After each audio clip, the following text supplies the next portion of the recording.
house of reawakening minds. Now, tonight we're going to be dealing with your acceptance of your estate, acknowledging and accepting your estate. Many of you also know, or already know, that all estates have been hypothecated since 1492 under the authority, though it's colored, under the authority of the Popes of Rome and under the Global Estate Trust, including labor, your bodies, the eggs in the wombs of women. Marriage certificates are actually bank bonds and claims on the eggs, born and unborn.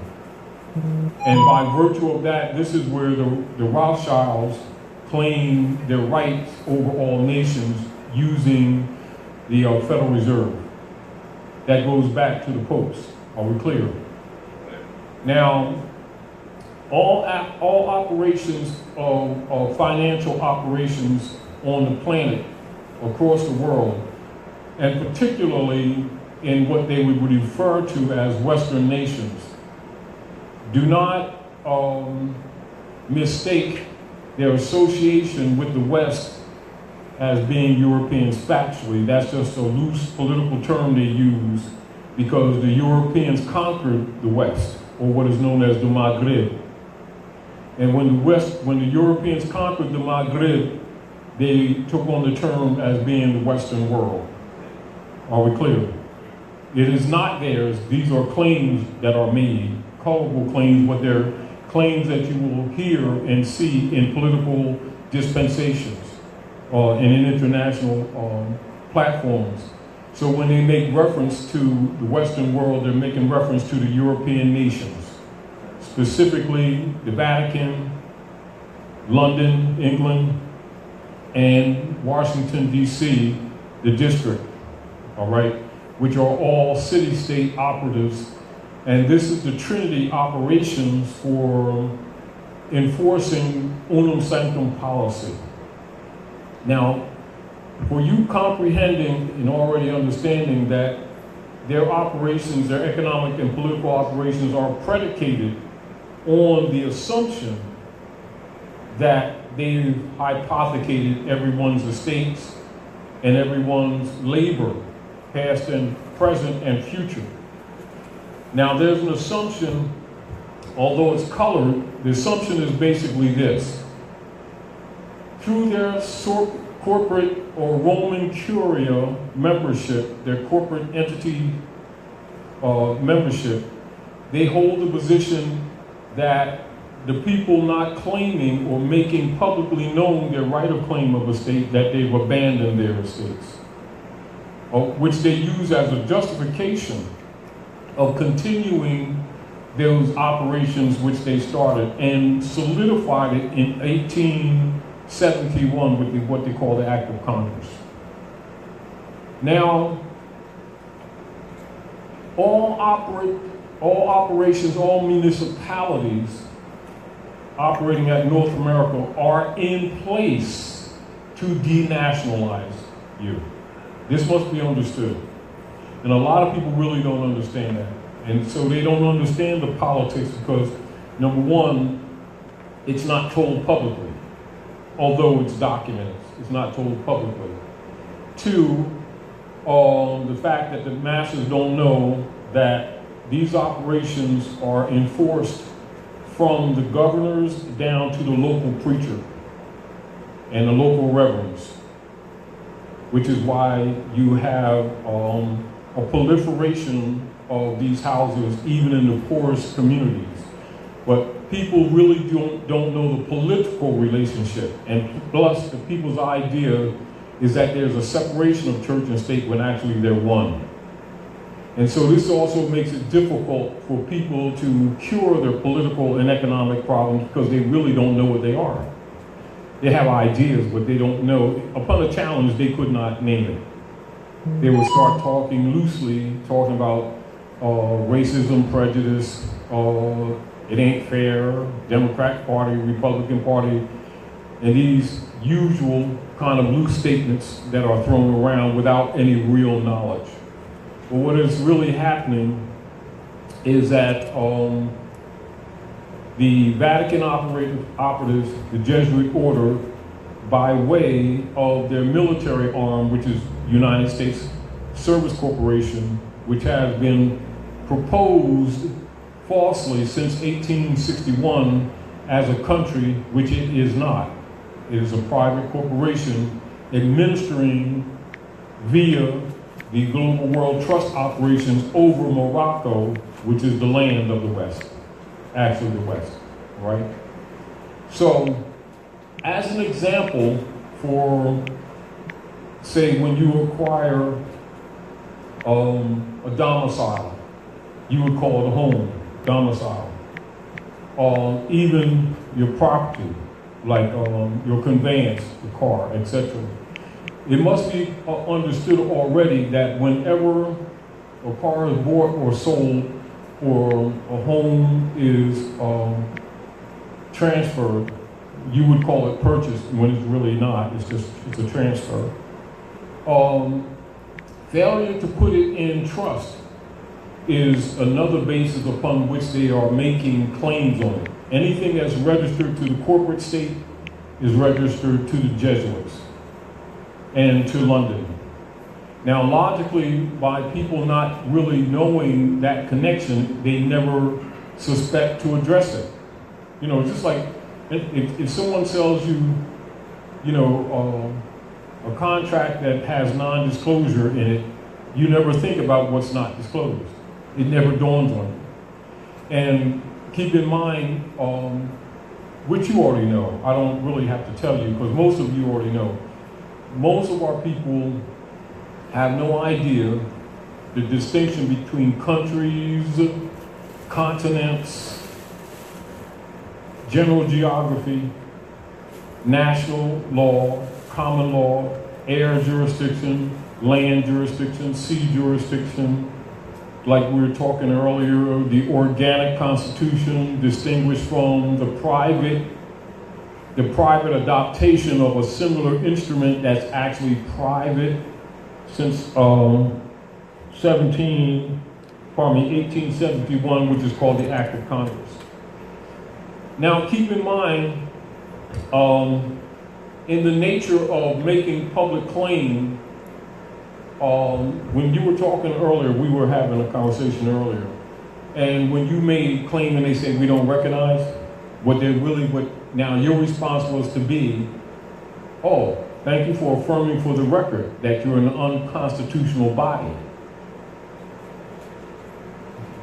You see, they don't expect you to respond like that. They expect you to keep arguing in that issue when that was the opening. You see? And so their operations are all commercial because of the global estate trust, because they're not dealing with what you call public law. They're dealing with private law on a public platform as imposters. You see, and which you already know. But I'm also saying when people don't approach them with that clear distinction, they have a tendency to continue to use the color of authority powers because you have not checked them. And their position is that if you don't check them, you've acquiesced. Now keep this in mind, and this is very important. It is the duty of the national and citizens to enforce the constitutions and treaties, because those are covenants to keep government in check. If you don't demonstrate competence to do so, you are considered to have abandoned the platform of your rights. That must be, I'm going to repeat myself because this is very important, because I recognize that a lot of people don't know that, because when you hear a lot of people talking and they're talking about their constitutional rights and they make those kind of statements, that statement itself is kind of disqualified. You would say my constitutionally secured rights, because it doesn't give you any rights. It secures your rights by checking persons who are claiming jurisdiction over the estate You, you understand? Because they are trustees. And one of the things that we must get clear with everyone is that persons, the oligarchs who are fronting as congressmen now, are still trustees, although they're belligerent.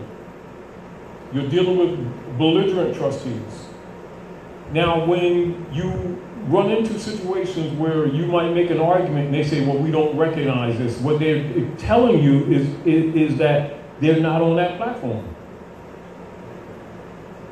Now, do you recognize that?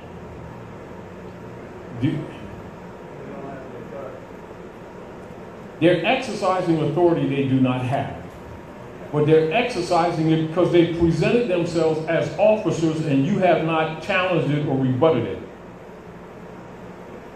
And so they take it that you've abandoned your right, and so they hold that belligerent position. See, this is back to the point. It is, and it can't be emphasized enough, and I think what we need to do is expand on explaining that, because a lot of people don't get that. It is the duty and the responsibility, this must be clear, of the nationals and citizens. Notice that nationals and citizens to enforce the Constitution and treaties. It is not the duty of government to just openly necessarily acknowledge. You have to hold them to that. It is a checking instrument. And if the heirs to whom and beneficiaries to whom that trust is owed demonstrate incompetence, they can be dismissed no different than you dismiss a child who wants their inheritance they want to go out and spend it. Meanwhile, they're standing in the middle of I-95 smoking a joint with a 40-ouncer in their left hand, jumping up and down, and you would declare them incompetent. It is the same way persons who insist on claiming to be Negroes, blacks, and coloreds in law are dismissed and mistreated because there's no such people. Those were brands that were created by Dutch masters from the East Indies Company when they conquered the Western Hemisphere, and they control roughly around 95% of Manhattan Island right now. They're Khazarians. Are we clear? And they own United States Corporation Company. They are all deputy knights for the popes of Rome. We're talking real political operations. How does the world really work now? Not what people believe, not what their religion is and what they think it is, or it has nothing to do with any of that. How does the politics on the planet Earth operate? This is how they operate for the last couple of years. Pope of Rome, Westminster, Central District of London, Washington, District of Columbia, all are designated, quote unquote, city, state, sovereign, trinity operators enforcing unum sanctum policy that's been enforced since the fall of the Red House, 1492. That's the real politics. Are we clear? Failure to recognize that and understand that logically sets you outside of your capacity to rightfully argue anything. And if you're sitting around arguing what color you are, my light skin, orange skin, green aunt,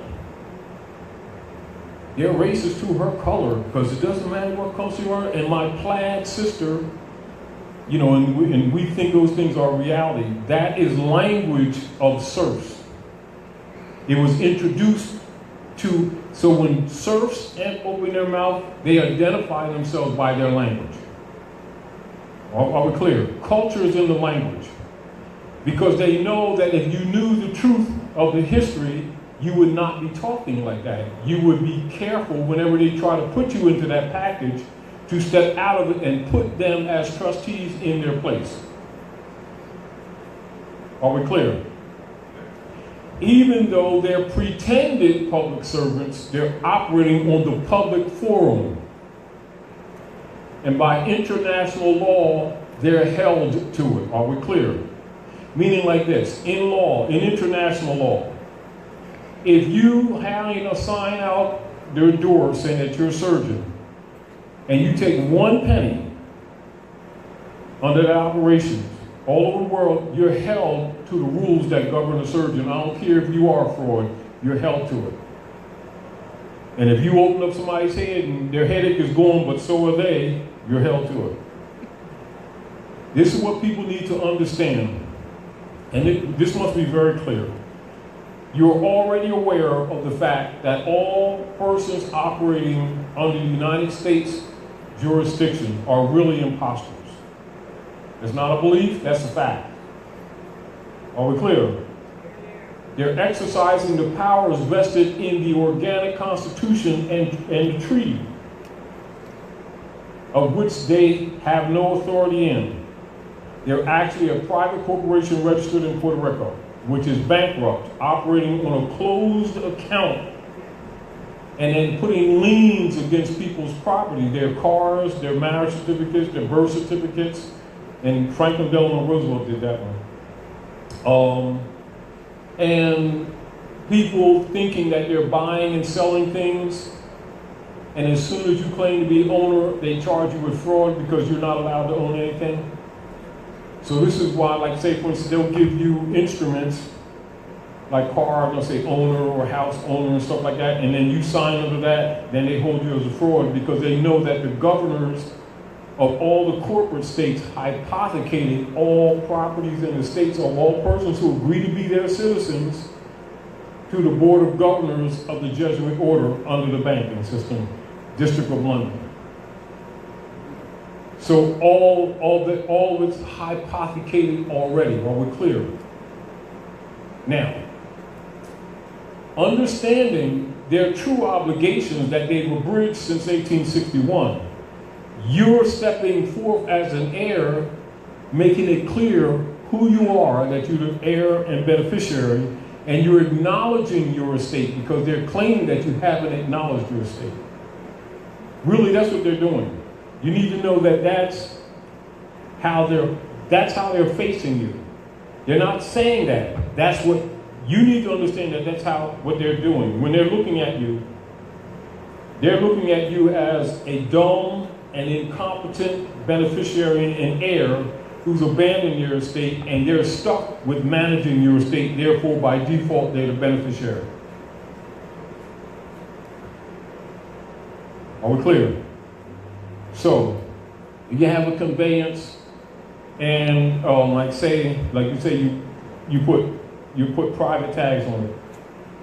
And if there's a registration that exists on it, if there's a registration that exists on that when it was transferred, and you wasn't commanded to convert that back to your estate, they're assuming to have first claim. Same thing with houses. Are we clear? This is one of the reasons why you are encouraged to change your language, because your language would indicate your caste. Everything operates here in a caste system. You need to understand, it's not racism, not prejudice. That's a front argument that's given to dummies, people who really don't understand what they're dealing with. Sound good, feel good because everybody's talking about it. Totally not what's happening. You're talking about estates and trusts and commercial operations of human trafficking. Stay there with your conversations with them. You get off of it, you're already incompetent because it's not what's going on, hasn't been going on. This is why, like for instance, sometimes when you see Europeans get frustrated with us marching and praying around, taking up space, and then they'll get angry, and then sometimes once in a while they'll come out and say, why don't you leave us the hell alone and go back to your black leaders that keep selling you back into slavery? You know what I'm saying? Because as soon as they come at you under that black tag, they just sold you. But our people, by not being able to read, they don't know that that's what's happening. Because they don't they don't know what these words mean. They think they mean identity. It means a pocket sale. So like if you introduce, like say as an example, if you're a corporate magistrate, right? Now we already understand that the corporate magistrates are actually deputy knights. All right, so like say if we have family here, and I said, here's my cousin, he's Nigerian, and here's my brother, he's Zimbabwe, and here's my sister, she's Sierra Leone, and here's my black uncle. All of them would be protected by international law. He would be automatically Christian property. There's no argument, no debate. Now, if it comes into, like if we're moving as a body, like say we went on a trip, some other nation, they'll look at all of us, but they'll be watching you all the time. And they would also separate you. You would not necessarily be able to go everywhere that they went. And you would start calling it racism and prejudice. It's really the Christian black codes. Do you understand? But you would be told it's racism and prejudice, and you got to make them know that you're somebody. You know, you need to spend marching on. I got to prove to them I'm somebody. And as soon as you're somebody's property. Because that's what the black codes indicate when you confess that out your own mouth. Meaning that if you have a pit bull and you call it an elephant, everybody knows it ain't an elephant, but you're going to be held to that. Particularly if somebody wants to take advantage of you. Because international law protects nationals. It does not protect stateless persons. Stateless person, like when you use the brand system, you're automatically declaring to the world that you're a stateless person. So there, whatever jurisdiction that may have control of your interests would automatically be the trustee or FOFR over all of your rights, properties, labor, and inheritances. It's an automatic. That's internationally. Now, it's not opinion, that's fact. But we know that many of our people are not aware of that because civics are not taught amongst our people.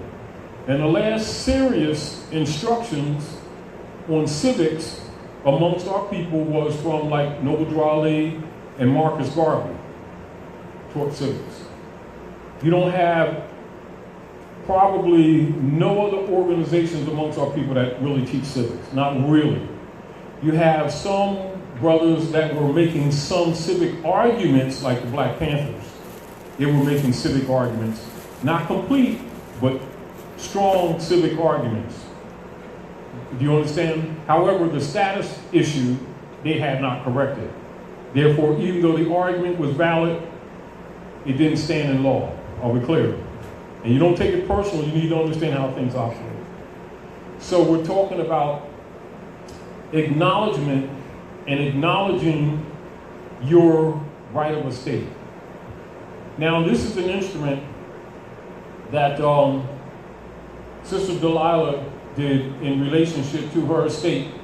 And most of you have been, over this last couple of years, exposed to her right of claim of a clear, perfect title.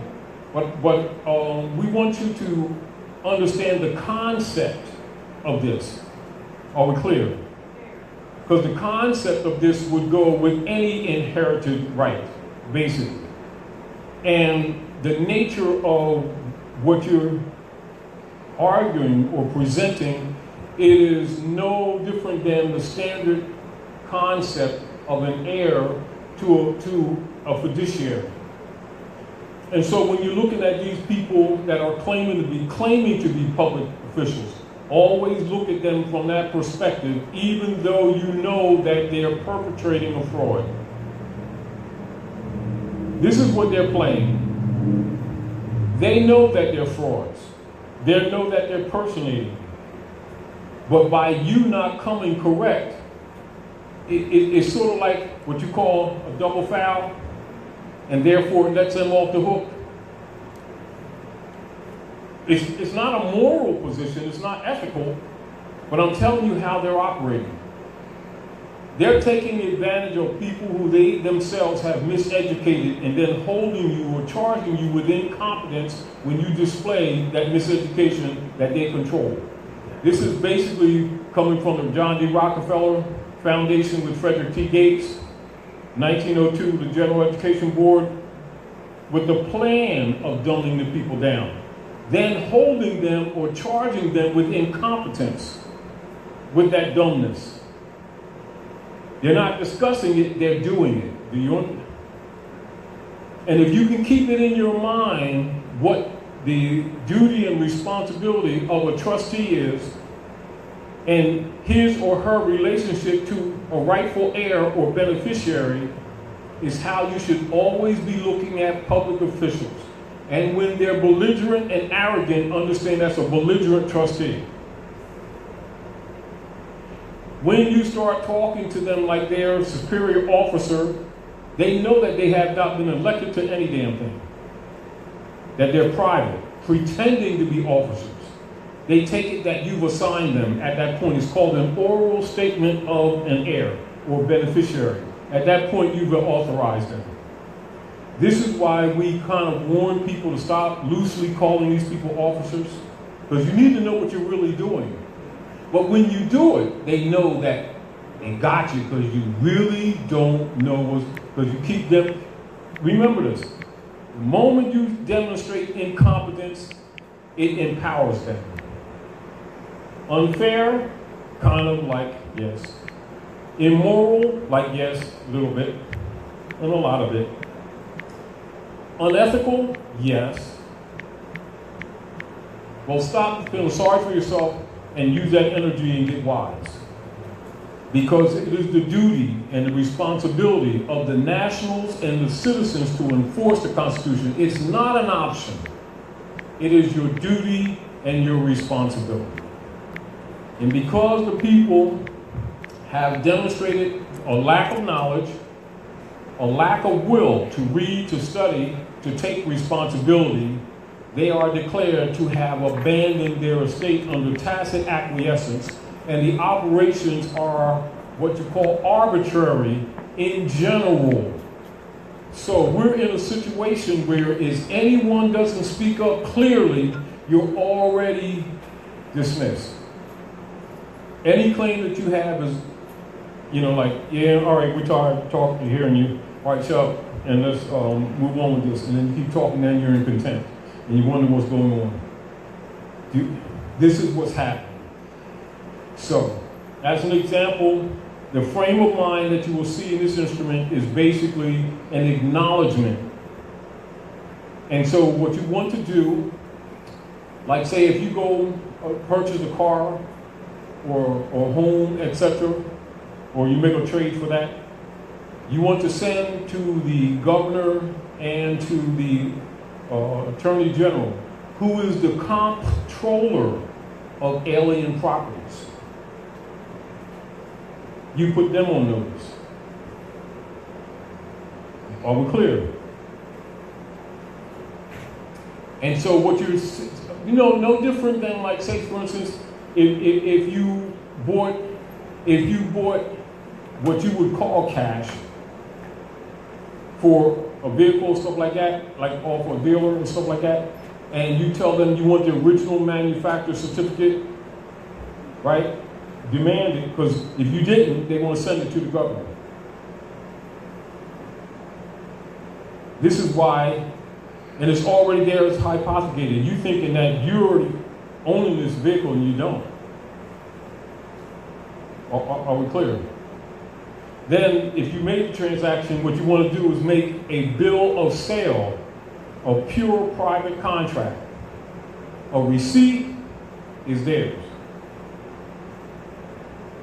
See, these are subtleties that go on every day, but these are things that need to be cleared up with us as a people. Those who know need to put the focus on teaching those who do not know. We have to start interfacing with them properly from the door. We have to step out of the black culture into the culture of the white world. Now, you must understand what that means when I say that to you. White means sovereign, sovereign means ruler of the land. It does not mean complexion, and it does not mean Europeans. As a matter of fact, when you call the European white man, you just called him sovereign.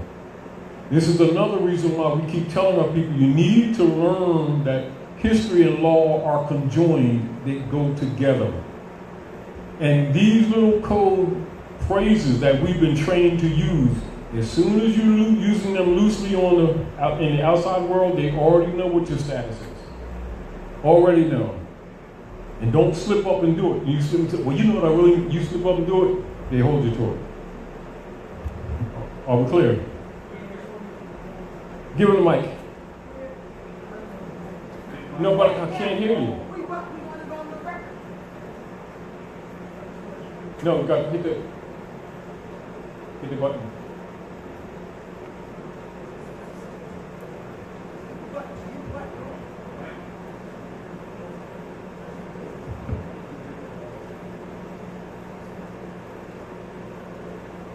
Testing.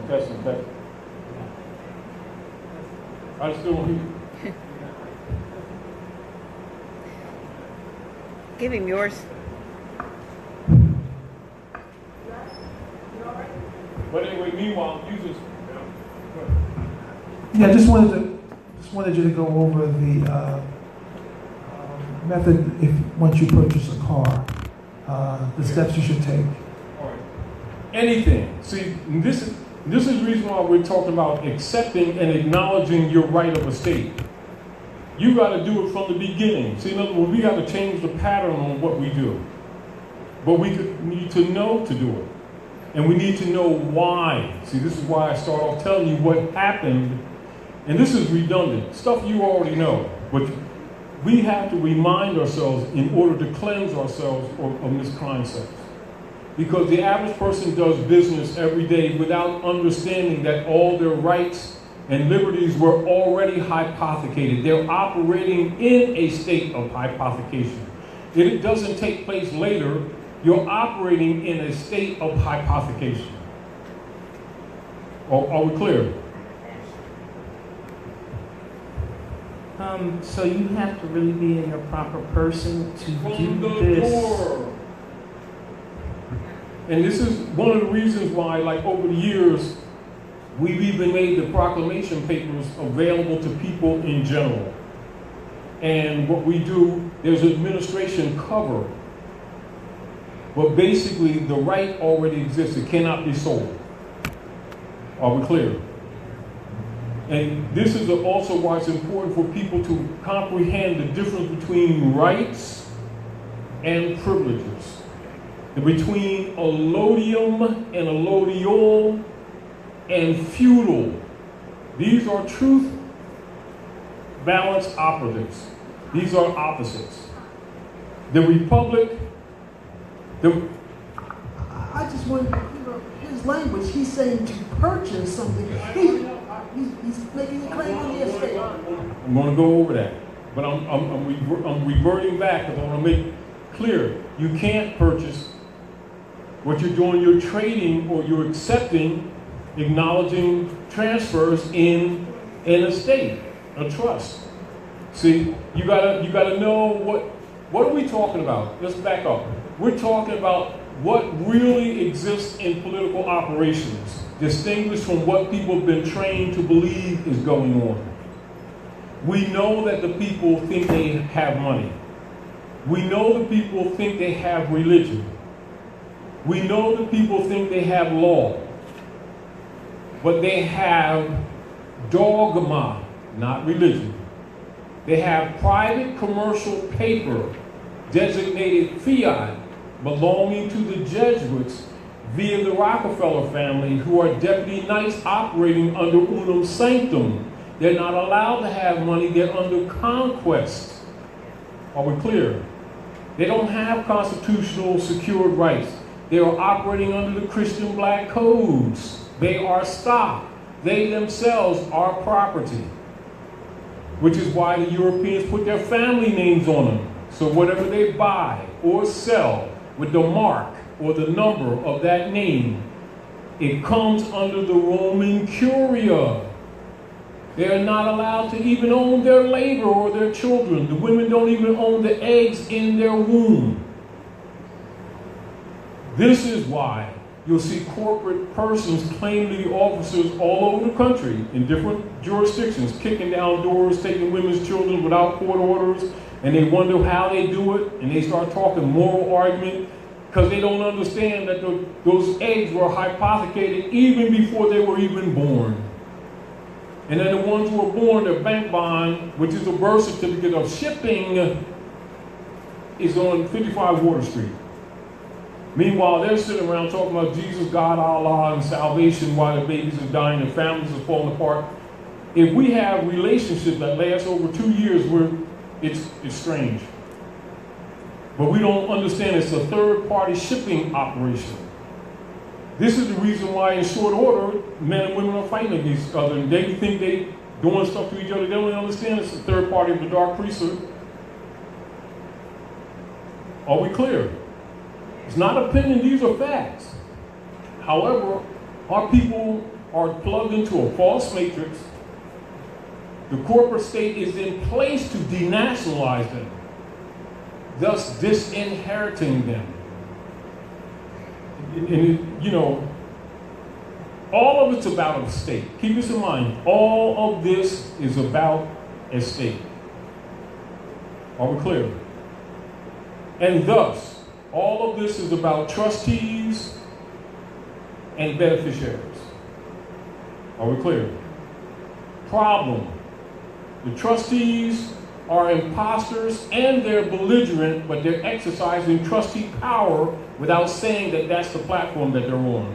They're claiming to be officers in the republic government under the guise of democracy, which is a platform for the demons or the Satanists that operate in the Western Hemisphere under judicial operations of the popes of Rome since 1492.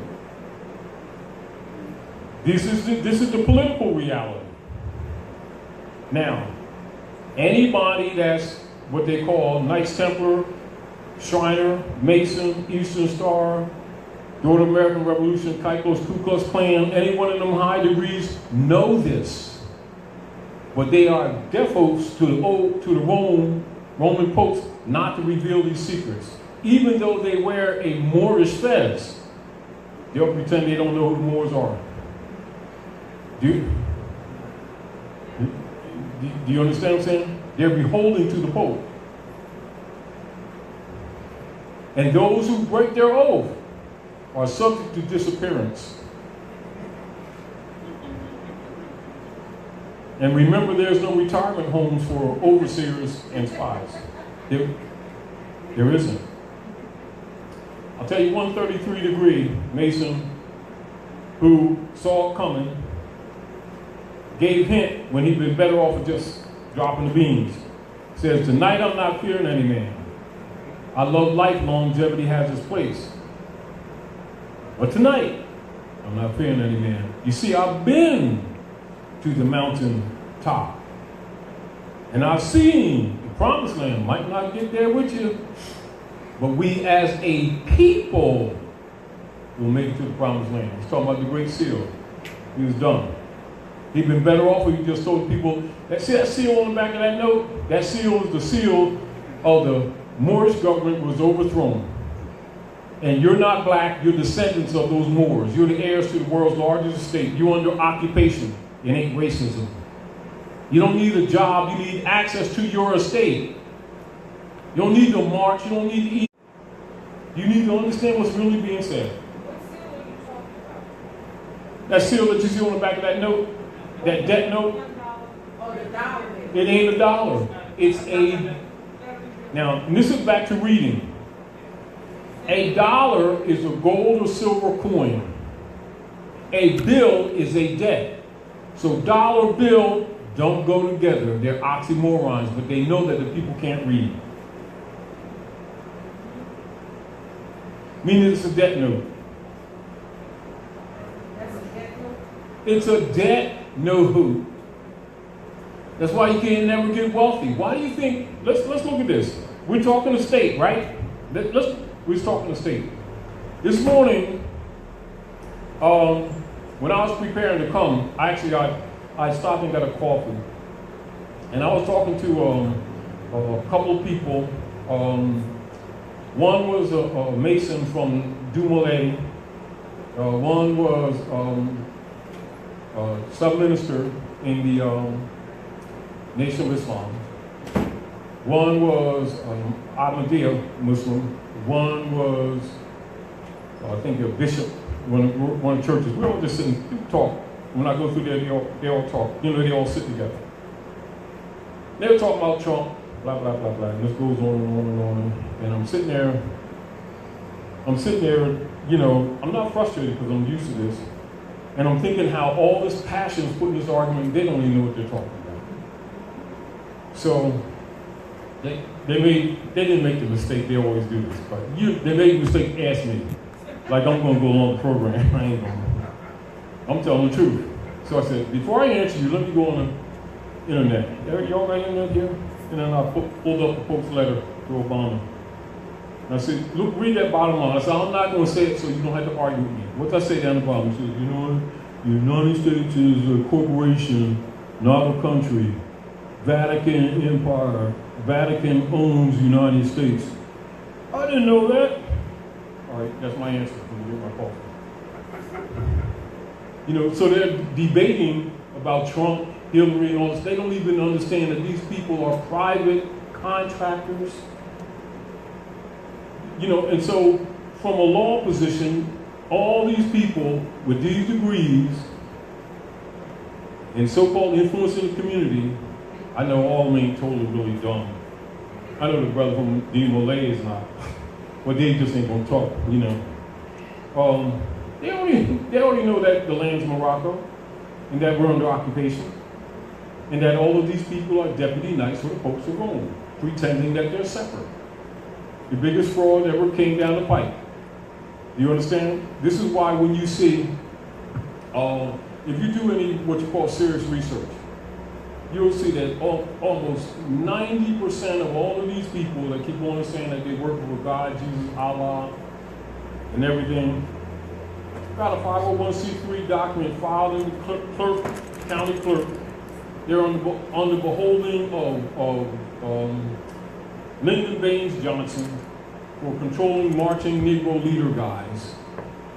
They're part of the state operations. They're supposed to keep these people passive while they get raped. And then they use Jesus as a front, which in secret they really worshiping Zeus and Constantine. And all of them know that. All of them, any Mason knows that. Anybody with any degrees know that. But the masses who keep paying the bills thinking these guys work for Jesus and they must love Jesus, and they start crying and giving you the $5, and they're already declared incompetent.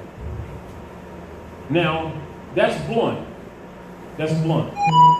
But let's go back to this issue. You can't purchase anything. What you do is discharge, or what is called, write this down so you won't forget. Discharge and offset.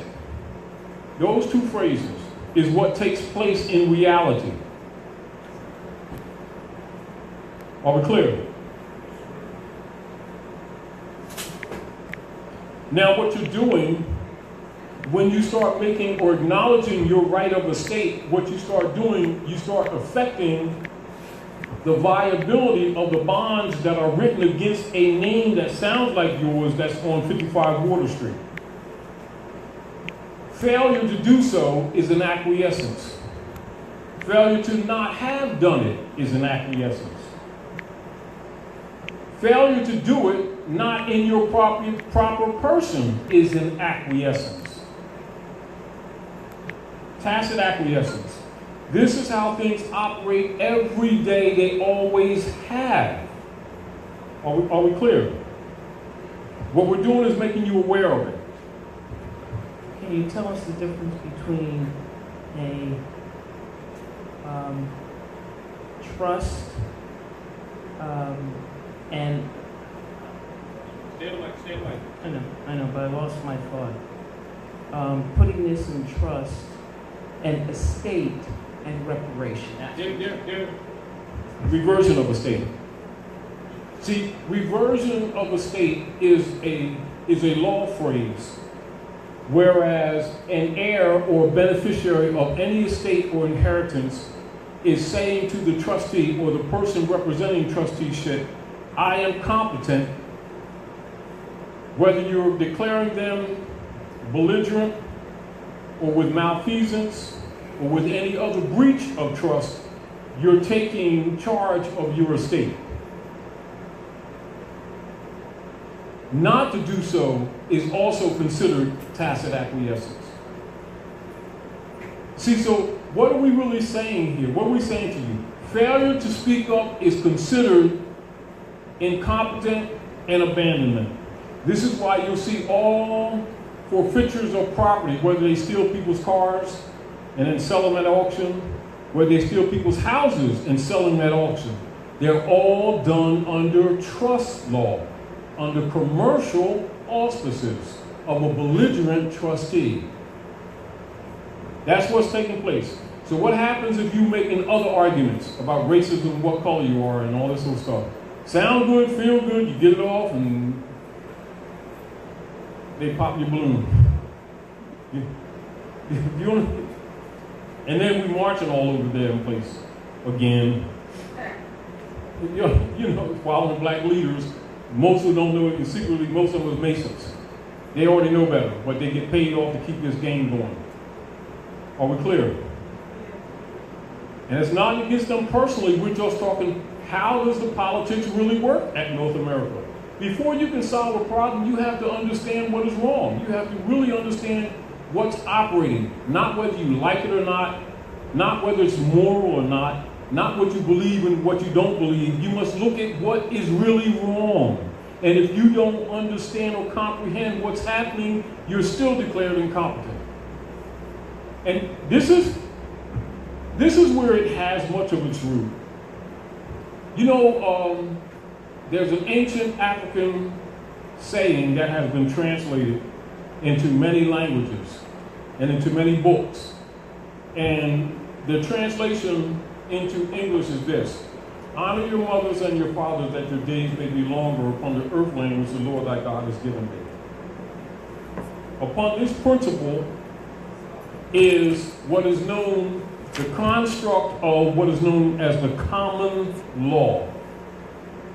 The common law is based in the ancient traditions and customs going back to antiquity of antiquity, and it is a maxim.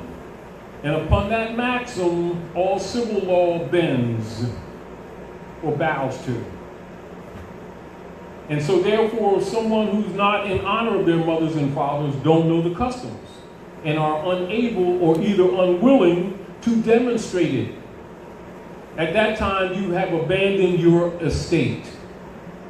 This is where, when you hear those terms like no white man has any obligation whatsoever to recognize any rights claimed by any black man. Now, most people who really don't understand language, in their mind is thinking skin complexion. Those who know law and history know you're talking about legal status. So immediately, such persons are declared incompetent anyway. You gotta love my color. Huh. They don't like my color and stuff. But I'm telling you, I'm gonna make them understand I'm somebody. I'm gonna march all over the place until they're convinced that a black man has rights. That's just like saying that a paleolith has rights. They don't know that that's what they're saying. Because they can't read. Do you understand what I'm saying? And so even in frustration, we follow behind things that other people say because it sounds like it's working in our interest, because that's the language that has been introduced into our communities, not knowing that connotative linguistics is a social engineering paradigm created by the priesthood under international operations of educational forums that they have every year determining how to control societies. This is why, like when you're talking to our people, when they open their mouth, they don't know that they're exposing their degrees. They don't even know that it operates in degrees, because no one told them. This is how you can take intelligent people and still rule over them, and they can't get out of a mess, because as soon as they open their mouth, the language that they're talking is connotative. They don't know how to distinguish it from that which is denotation, which is the etymon or the mother of the word. Therefore, they can declare you incompetent, which they do. Then they belligerently sell your stuff. So again, this is an acknowledgement of your right of estate. So we're going to read this and we'll continue with our questions. And I hope I answered that, but we're going to go into that a little bit more. All right? Now, this is in rem, allodial, aboriginal, paramount, clear, perfect title, reversion of estate. Now, this has to do with a quitclaim deed. And so the nature of a quitclaim deed, like say if you went and transferred a domicile that they would call a house, or they would call a property and a lot, etc. And you went and transferred that. As soon as you accept that deed, within 72 hours, if you don't convey it, they've considered it abandoned. So foreclosures take place actually in 72 hours. They just wait till they decide they want the property to come get it. Or not. Whether or not you think that you've made payments by transferring the private commercial paper or not, it still means that when you transfer paper and think that you made a payment, you actually haven't. It's a gift. It's called, and if they look at the instrument, it'll say right on the instrument, de donis, which means gift. As an example, yes. As an example, you make a loan to the Jesuit order, which you'll call bankers. Let's cut through the chase. It's the Jesuit order. That's just an arm issued from London under managed peoples and properties, under unum sanctum policy. Like say, in your mind, like we see that house next door years ago. Remember sisters used to teach upstairs and stuff next door, where they got the scaffold over here? And we see something like that, and you think you're going to go buy it. So we go buy it. We think we're buying it. We do the proper commercial paper. And don't convert this, put a quitclaim deed on it immediately after you do it. Being your proper person, and then pulling it into your estate. Within 72 hours, they create a third-party interloper trustee, sell it, separate the promissory note from the mortgage. Now you're a renter in the property. You're a shared property. I don't care how long you had it, grandmama had it, you thinking that you owning it, you're a shared property. And when they get ready, they'll come after it. This is how they keep gentrifying our neighborhoods, because our people think they own houses, and like my grandma, they don't own crap. They are shared property, and you can't tell them anything because they know Jesus and you don't. This is where our people think. And so they feel secure and they're not secure. You know, and then when stuff happens, they want to blame it on the devil. The devil becomes the scapegoat. Rather than them taking responsibility to claim their estate, because they didn't know to claim their estate. So if you don't know, you're still incompetent. Isn't incompetent a person who has the mind of a minor, even if they're grown? So they allow people to call them minority and think it's an identity, and they don't correct it, do they? That's a classification. That's a legal classification. So a minority is already incompetent. Do you want, we talk cultures and the language. All right, so back to this. I'm going to give you an example. Now, I've told you all before about that Audi that I pulled into my state when I was a European sister in upper state New York. But I've also converted a few cars that I bought off lots. You know, as an example, when I was doing the work on my brother's house, I bought a pickup. So I went and paid what people would call cash. But what it is full note discharge. You hear what I'm saying? Full note discharge. If you say you pay cash, change that to full note discharge. Now notice that your language changes. Now, so I didn't pay what you would call pay. I didn't transfer a tax lien on it. I used my nationality card, and then I accepted the title, and then I put it in my estate, and I gave him a pure, private bill of sale. So I rode to New York with it, no tags. Right? Hold on, right? And I went on old Route 99, because he's up there near New Paltz, up there, old Route 99 off exit 18 near New York University, Sony, you know, all that stuff. And I stopped past the troopers, the state troopers, that's on Route 99, and notified them so they wouldn't make no assumptions. You know, gave my ID, told them what I was at, where I was domiciled at my brother's. I'll be coming up and down here because I'm getting some supplies across the bridge in Poughkeepsie. So this is my private property, so I'm letting you know ahead of time. It's my pure title, private, all right? And I use that, and that's the same thing when I bought that Audi from that European that I drove, but I had Moorish tags on that, right?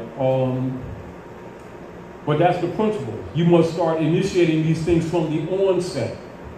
You don't do things for a while and then in the middle of it try to make the claim, because they have what you call first order claim. They're assuming, you know, no different than you have a lien, even though they hypothecate anyway, they're treating it like they have first claim. So their lien supersedes yours. Because within 72 hours they got a lien anyway. Although they got the original manufacturer's title of origin anyway for the vehicles, and you didn't ask for it too. Think about all these things. It's immoral, but we're talking about how the game is played so that you're aware in your mind of where they're coming from when they're arrogantly dealing with you. When you're trying to exercise right and they're telling you they don't recognize this and don't recognize that, what they're telling you is you're talking constitutional. We're not constitutional. Didn't you know that? Because that's really what they're telling you.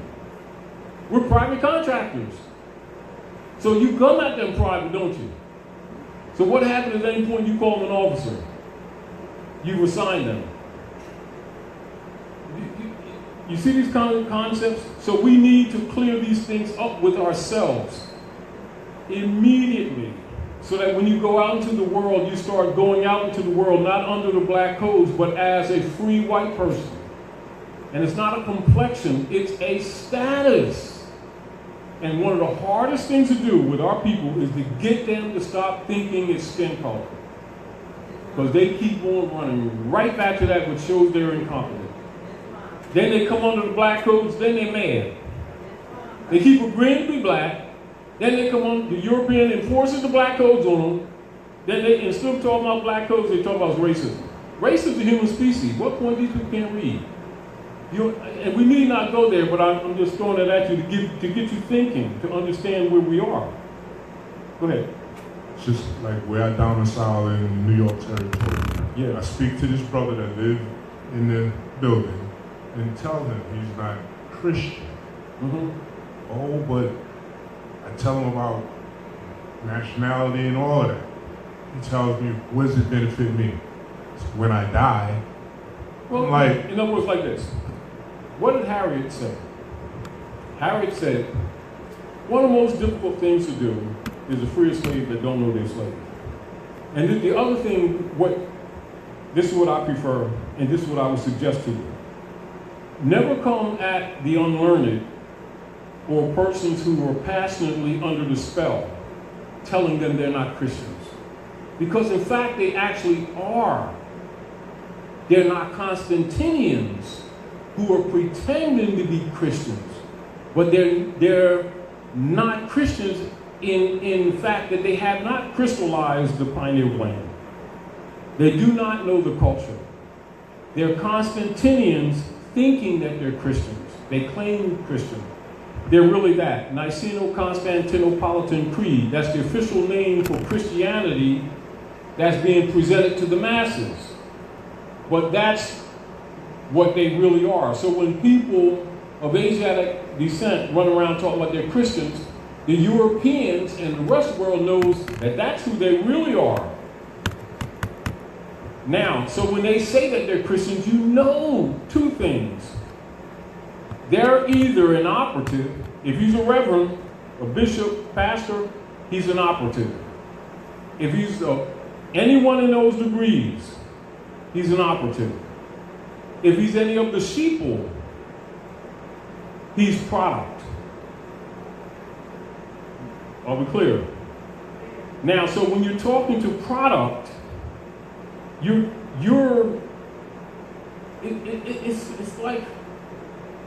it's like talking to a child.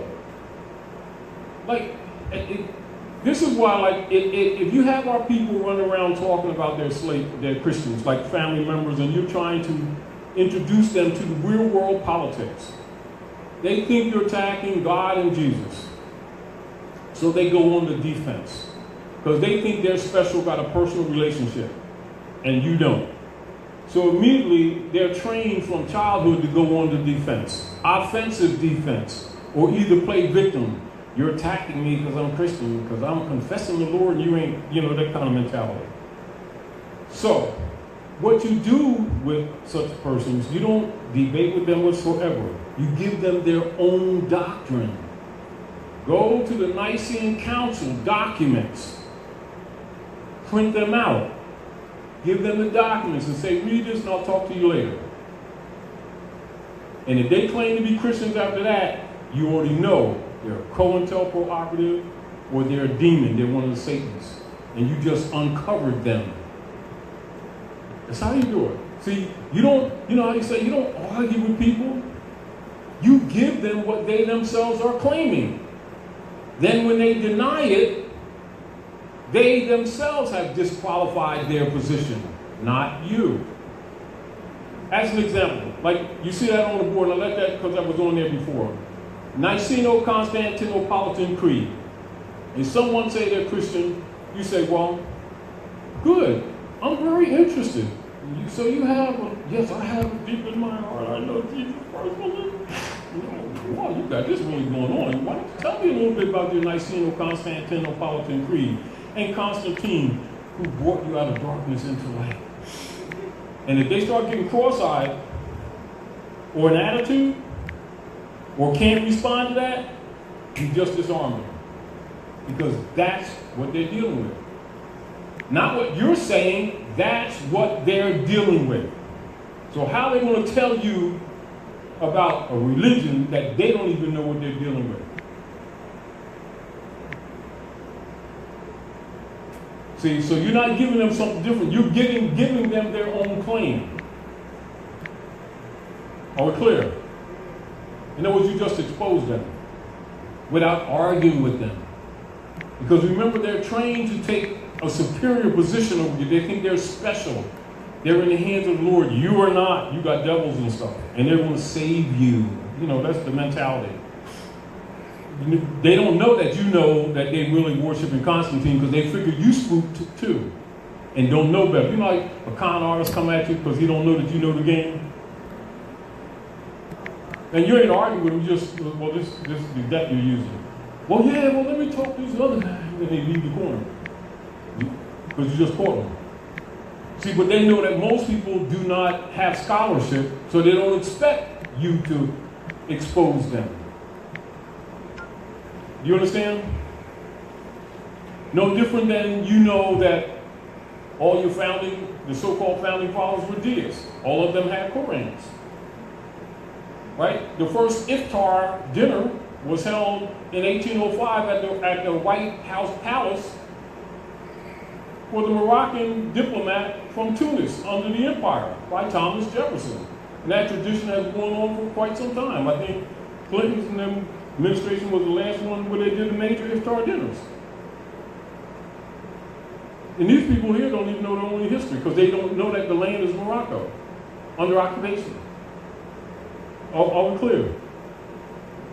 But anybody that's a Mason, Eastern Star, Illuminati, Knights Templar, all of them know this history. The only ones that don't know it is the heirs to the state that think human beings are green people, and my light-skinned, orange-skinned, black girlfriend, and my Negro monkey aunt, and my soul brother father, and my jigaboo cousin, and my nigger sister, and these people think all that stuff is real. So when you deal with such persons, the rest of the civilized world knows these people is uncivilized. And they think they got Jesus type thing. So you can't talk to them. This is why most people who come from other jurisdictions don't feel sorry for the abuses that have come on, because a child would think through that and recognize that that don't even make sense. And yet you have an adult, layers of adults that keep justifying that stuff. And they put it on their babies and then get mad because the rest of the world rejects them, when they're clearly in dishonor. And then claim spirituality that they don't damn have. Arrogantly. But anyway, this is back to the point. So let's go through this and then do some analysis. This is a Allodial Aboriginal Paramount Clear Perfect Title of Conveyance, International Document, Affidavit of Acknowledgement of Reversion of Estate, and Fiduciary Request. Recognize what this is structured. Recognize what this is saying. Subject, warranty, quitclaim deed. So you must know about warranty. Now, when they're converting property to people, how many people ask for the presentment of the warranty?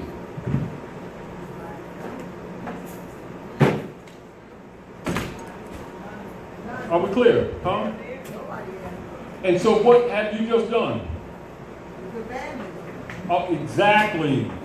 So this is coming from a being who understands what's in operation, and so they're talking to them from the door. Now, so what we want to do is to get you to start doing these things from the door. Most of the people that are coming to this knowledge are doing this in the middle of their action, or later when they find this out.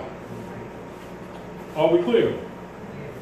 And you're coming here to the House of Reawakening Minds so that you're competent to do these things from the beginning. Are we clear? So affidavit of acknowledgement of reversion of estate and fiduciary request. Subject, warranty quitclaim deed. Right? I, Delilah P. Passe-Il, the living, breathing, sentient woman, stand and declare by way of competent heirship capacity, and do make clear distinction of and between my natural right of being and that of the ex relation and transmitting utility, Delilah P. Passe, all capital letters, because that refers to the global estate trust controlled by London as deputy night operations to the Jesuit order. Whenever you see the capital letters on anything that you can receive, like called a bill, it's an estate. You need to know that already. Are we clear? I, Delilah P. Passe-Il, uppercase, small case, shall be noted and recorded as the heir and grantee as shown on the warranty quitclaim deed for the said estate real property as noted and described upon the attached certified copy of the said deed. Are we clear?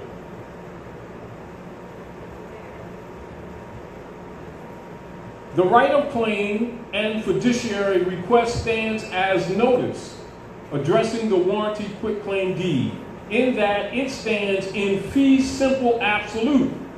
I, Delilah P. Passe-Il, do hereby accept the below described real property estate, being the rightful lawful heir and trustee in absolute fee simple.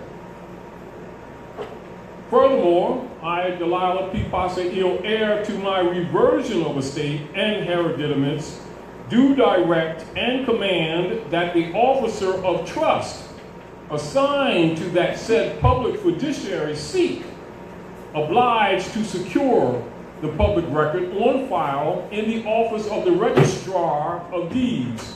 Direct the following to be done. He or she is hereby authorized to address and to correct the public record, quote unquote, and to update such records as follows. Let the public record show, affirm, and make clear that this notice issued by myself, Nailah P. Pasaiil, is an acknowledgement of and an acceptance of the said deed, as I am the lawful heir and steward of the real property estate as described below. No, she didn't say owner. She's a steward. Same thing with all registry. Same thing with cars or whatever else. Official property description. Public record description of real property. Parcel number 97N 17-36- premise holding. 7128 Chew Avenue, Philadelphia, Pennsylvania 19119. That's how they would have it in their record, right? All that certain lot or parcel of organic ground, terra, conjoined with all buildings thereupon erected, including all improvements and all accoutrements. The geographical coordinates of the real property estate are as follows: 40 degrees, 3 minutes, 36 degrees north, 75 degrees, 11 minutes, 21 seconds west, also known as 7128 Chew Street, Philadelphia Territory, Pennsylvania Commonwealth, northwest of Mexham, Almira, North America, Turtle Island.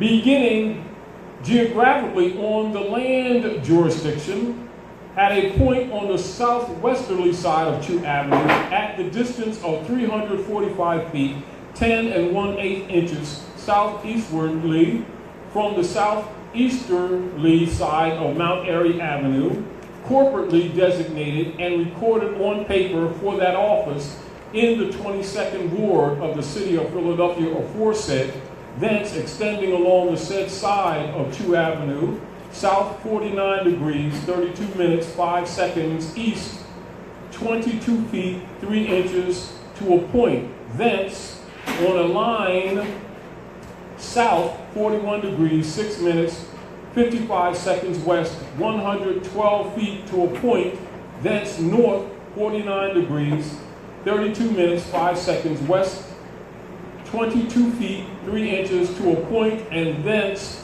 on a line through the center of the party wall, north 41 degrees, 6 minutes, 55 seconds east, 112 feet to the said side of Chew Avenue, the first mentioned point and place of beginning. This airship notice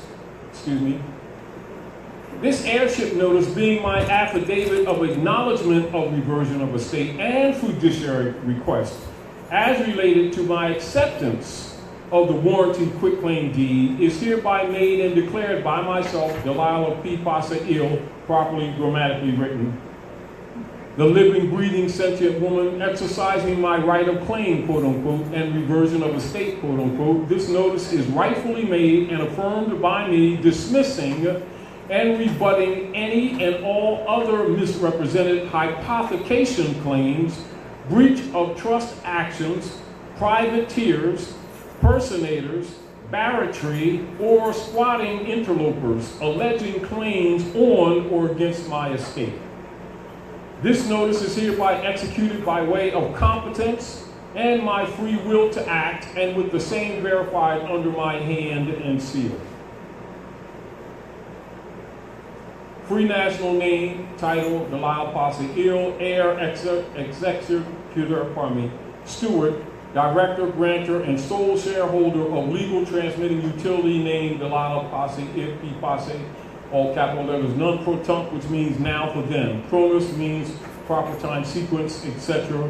And then you have Saturn, the ruling planet at that time. Witness in full life, all rights reserved. And of course, you already know the rest. We don't have to go through that, but that's the nature of how you're supposed to be thinking. Whenever you think that you're buying anything, what you're doing transfer from one estate to another. What occurs if you don't have an estate? Or you don't have a trust? No, they're acting as the trustee, so they put your stuff automatically in theirs. And then they make bonds on it. This is why whenever there's a claim in what you're calling a court, which are private trafficking tribunals, and ask them to produce the mortgage, the original mortgage and the promissory note, which is why they don't, because if they produced it, you would have a whole list of signatures, including Susie going to college on your behalf. Against your estate, including your mothers and your fathers who passed, they're using their estate too, because it's actually your heirship with the Social Security number, which is the transmitting utility. It don't die just because the person does, because it's an estate. And the sooner we understand how things really operate, the sooner you won't have to argue with these people to nationalize and clean this mess up. But because they don't understand what's going on, it's interesting stuff that they may or may not attend to. Meanwhile, the Europeans know that the world is waking up, so they're liquidating people's estates as fast as they can now. So there's going to be a lot of people on the curb that thought I made payments and they still took the shit. Because you didn't make payments, you're making discharges. Well, I didn't know that. You're incompetent. Well, you should know that. You know God and Jesus and Allah and all, you know all this stuff. You know, it's back to the rule. How dare you claim the love of God you do not see and love not your brothers and sisters whom you see every day. Likewise in law. How dare you claim about a knowledge of God's law in the world of the netherworld and dark side of the moon, and you don't even know the Constitution covenant that puts government in check, that governs your life every day, under whose estate and trust your property and your labors is regulated. In other words, it's like me and you, like the Dr. Nailah, because she usually hooks us up, and we see, you see who's in the house, don't you? Drop Somebody Squad Kitchen. Abundance child stuff. You know, it's sort of like Abundance giving us some food and everything, right? And forks and everything. Ain't nobody stuck a fork in nothing. And we want to have a debate on what's for dessert. And we haven't even stuck a fork in the meal. It is the same thing for people who keep claiming a knowledge of God's and don't even know common law that runs the planet. But they're going to tell you what's in the heavens. In law, such persons are incompetent. This is why they say in law that ignorance of the law is no excuse. Why? Because it begins with you. And if you didn't know that, now you do. But if you didn't know that, you've already been declared incompetent. And if you start making excuses, now you're in contempt. And don't get confused about that, because you're held to that as every man, woman, and child is on earth planet. Because every man, every woman, and every child must confess their own. Failure to do so, all rights, all estates are hypothecated. That's what's been happening to quote unquote black people. Oh yeah. Give her the mic. And then after that, and then the sister over here after. It's Islam. Question from our viewing audience.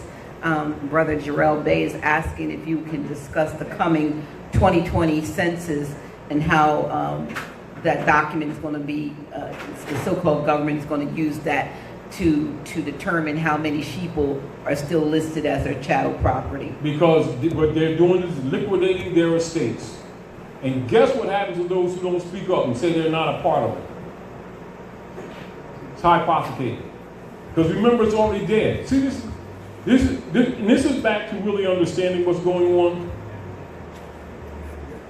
The Asiatic nations are starting to unite to dump all U.S. T-bonds, which has really been built on our shoulders since the Civil War. That's the basis of all U.S. T-bonds. All of them. All right? They're trying to liquidate their private debt on our backs against our estates and the rest of the world, knowing that they're controlling what is called the financial instrument. I say money, financial instruments. that have been used worldwide as what is called reserve currency. They're dumping them. Are we clear? Which makes the instruments that they're continuing to layer, which are called derivatives, dead paper. So what's going on the planet right now is in the international financing, musical chairs. And while people are playing dumb, you know, because it's like everybody's poker hands are actually being called. It's just that it's on a master large scale. So while those who are pretending they not to understand this is going to be the ones left with no chairs. And it's not that they don't know this. They've been pretending not to know this. But the closer it gets to their doorstep, they're going to be forced to come out. This is why you see a lot of Europeans around the country are starting to expose the truth. Because the middle class is now being thrown under the bus when they were beneficiaries of this fraud. Think this. Is it not true that it is well known that for years these Europeans have been teaching these children in school about our great U.S. democracy? Now they want the republic back, don't they? All of a sudden they want the republic back. See, but the republic is actually us. Problem is that they don't know it. They think they ain't got nothing to do with this. Because they thought they were brought from someplace else. They don't know that they're home and have been overthrown. Because their black leaders have been paid to tell them they came here on a ship called Jesus in 55. And that's been perpetrated. And that's their mental reality. However, that is not the truth. And all these people, including their black marching praying leader guys, know this to be the truth. This is why that French Muslim that schooled Malcolm, when Malcolm went over there talking about that white and black stuff, that French Muslim said, a lot of Europeans know more Islam than you'll ever know. To you, Maghrib is Wednesday Salat. The rest of the world knows that Maghrib is Morocco, the most extreme west. You left home, brother. This is why the password for the COINTELPRO operatives was, get your hand out of our pocket. Signal. They knew that they couldn't buy him off and that he was going to tell. So he became a liability. When you think that your so-called black leaders don't know this, you're also mistaken.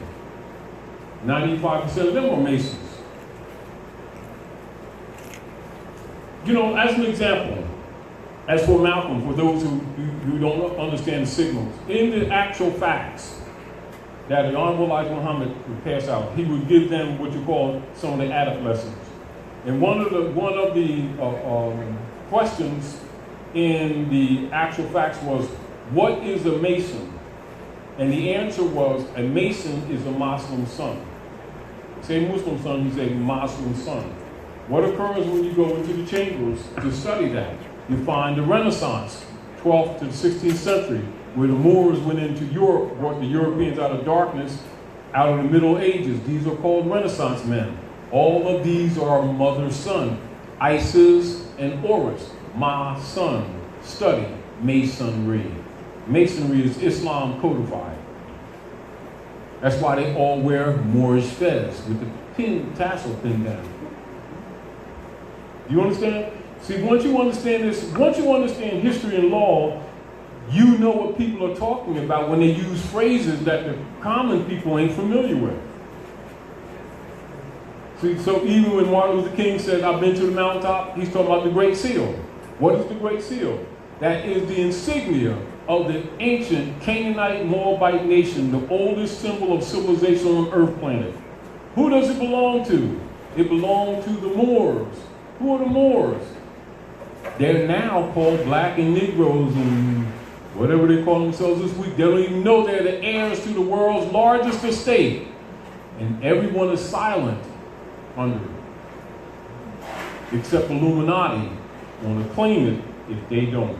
This is what's been going on. Are we clear? This is how things operate. That's not a guess. That is how things operate. Give her the mic so she can answer a question.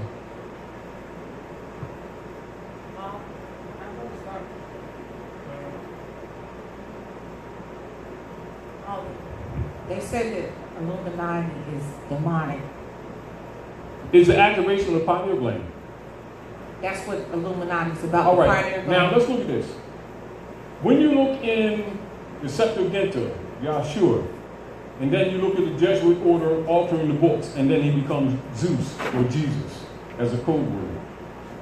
And they say when he walked the water, when he told Pete to walk the water, what's he talking about? Illuminating the mind. When they say he ascended unto heaven, he's illuminated. And then when they put the great seal that you see like that, which becomes the nimbus, the great seal over his head in gold, he is illuminated. That's Illuminati. See, this is what has occurred. Weishaupt and others, Armscheld, all the rest of them, they have taken your knowledge and they put a negative on it to you to keep you from it. They're ruling you with your own stuff. As an example, you go to any of these big orders, big churches, big institutions, same ones who talk trash against all this information, and you go look in them privileged parking spaces and you see them badges on the back of them cars. You ever see the one with the Sphinx head with the Moorish sword above the Sphinx head? That's the subjugation of the Moabite woman. You. They subjugate you, they got us. Because we're your sons, no matter how old we get. Don't get twisted what you think that you see, because that ain't how the real world works. The real world is a matriarchy. This is why the highest degrees of the priesthood, in the darkest chambers all over the world, in secret, they go down them chambers and they honor the Moabitess. The dummies will call her Black Madonna, just cursing her. She ain't no Black Madonna. That's the Moabitess. So that's the picture they had at the where the Pope is. Well, I seen it on YouTube. The It's on the deal wall. is you're the shrine. You are the shrine. But they don't want to be themselves. They want to be somebody else. They wear somebody else's hair, somebody else's eyelashes. This is true. No, this they're in disgrace. Therefore, we are lost until she's redeemed. And by us not knowing the real history, until the mother comes forth, all her offspring are not inheritable. They're not heritable. This is real. This is what's really going on. And then what do? They take the little boys and girls and deliver them to the priesthood in the great circle. The German word for the great circle? Church. They don't even know the church means the great circle. And there's nothing wrong with it. It's just that they've never been taken to church. They're in the house of Constantine. They've been deceived. They've been played. Pulled into the pit. That's why the guy gets behind a pulpit. They don't even hide it because they don't. See, one of the things with the dark priesthood is this, is that they tell you what they're going to do to you so that they don't absorb the karmic debt. Because divine law does not respect personal station. And so that's why you need to know that law and history goes, you need to know the distinction between ens legis operations and divine law. This is why you must understand maxims of ethics that are in operation. Failure to know it, you're held to it anyway. Ignorance of the law is no excuse. And my second question. Stay in light. Stay in light. I'm sorry. Going back to the deed, why was it worded so detailed? Like it was Because taken it must to be the house? specific. Okay, You're locking out all assumptions. that was very good. Failure, because all law is specific. Fail to make your claim is considered an abandonment. So knowing what's going on, that's why, although it's short, it's very detailed. Why? Because you know what the hell you're talking about. You're not allowing them to assume other than that. And knowing that they have hypothecated and they're assuming hypothecation, you're not letting them off the hook. You're talking to them like trustees, because that's exactly what they are. They're belligerent.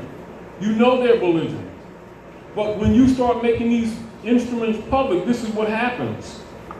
What happens This is what's happening around the world in reality. Let's talk in reality. The world knows that we're crying out. Our cry out is people are now making proclamation statements and judicial notices, and they're making them public. And they're addressing the people who are controlling the estate. In law, at that time, all estates are supposed to be converted to the rightful heir. They're resisting, not acknowledging, and a whole bunch of other things, which means they're belligerent in their action on top of impersonating. So now that any nation states or any banks that have these instruments called derivatives in their accounts, it's dead paper. So everybody's trying to dump them without looking like they're dumping them because they don't want what you call a bank run. They don't want the stock market to crash because they got too much vested to lose. So those who know are secretly dumping as fast as they can and disguising it. They even create dummy corporations to dump off their bonds. This is really what's happening with the world. This is why Macy's is closing, Sears is closing, other big malls are closing, because no nations are accepting their bonds as payment anymore.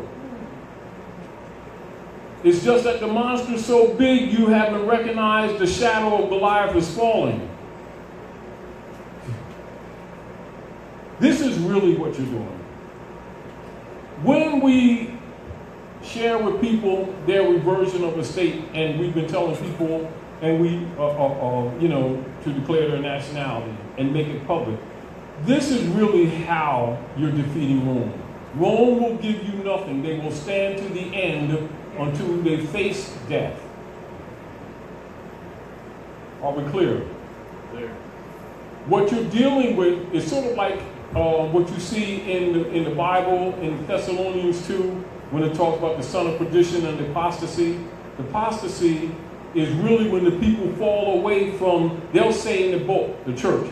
But what it really means is all of the established institutions under the Jesuit order, includes the church, not limited to the church. That means no faith in fiat holds any water. At that time, the dragon begins to starve. The people are looking for the dragon to act right. He ain't gonna act right. You gotta kill him. Some people are selling packages thinking that they're gonna capture the man of straw. Dorothy, Wizard of Oz. Dorothy, you're home.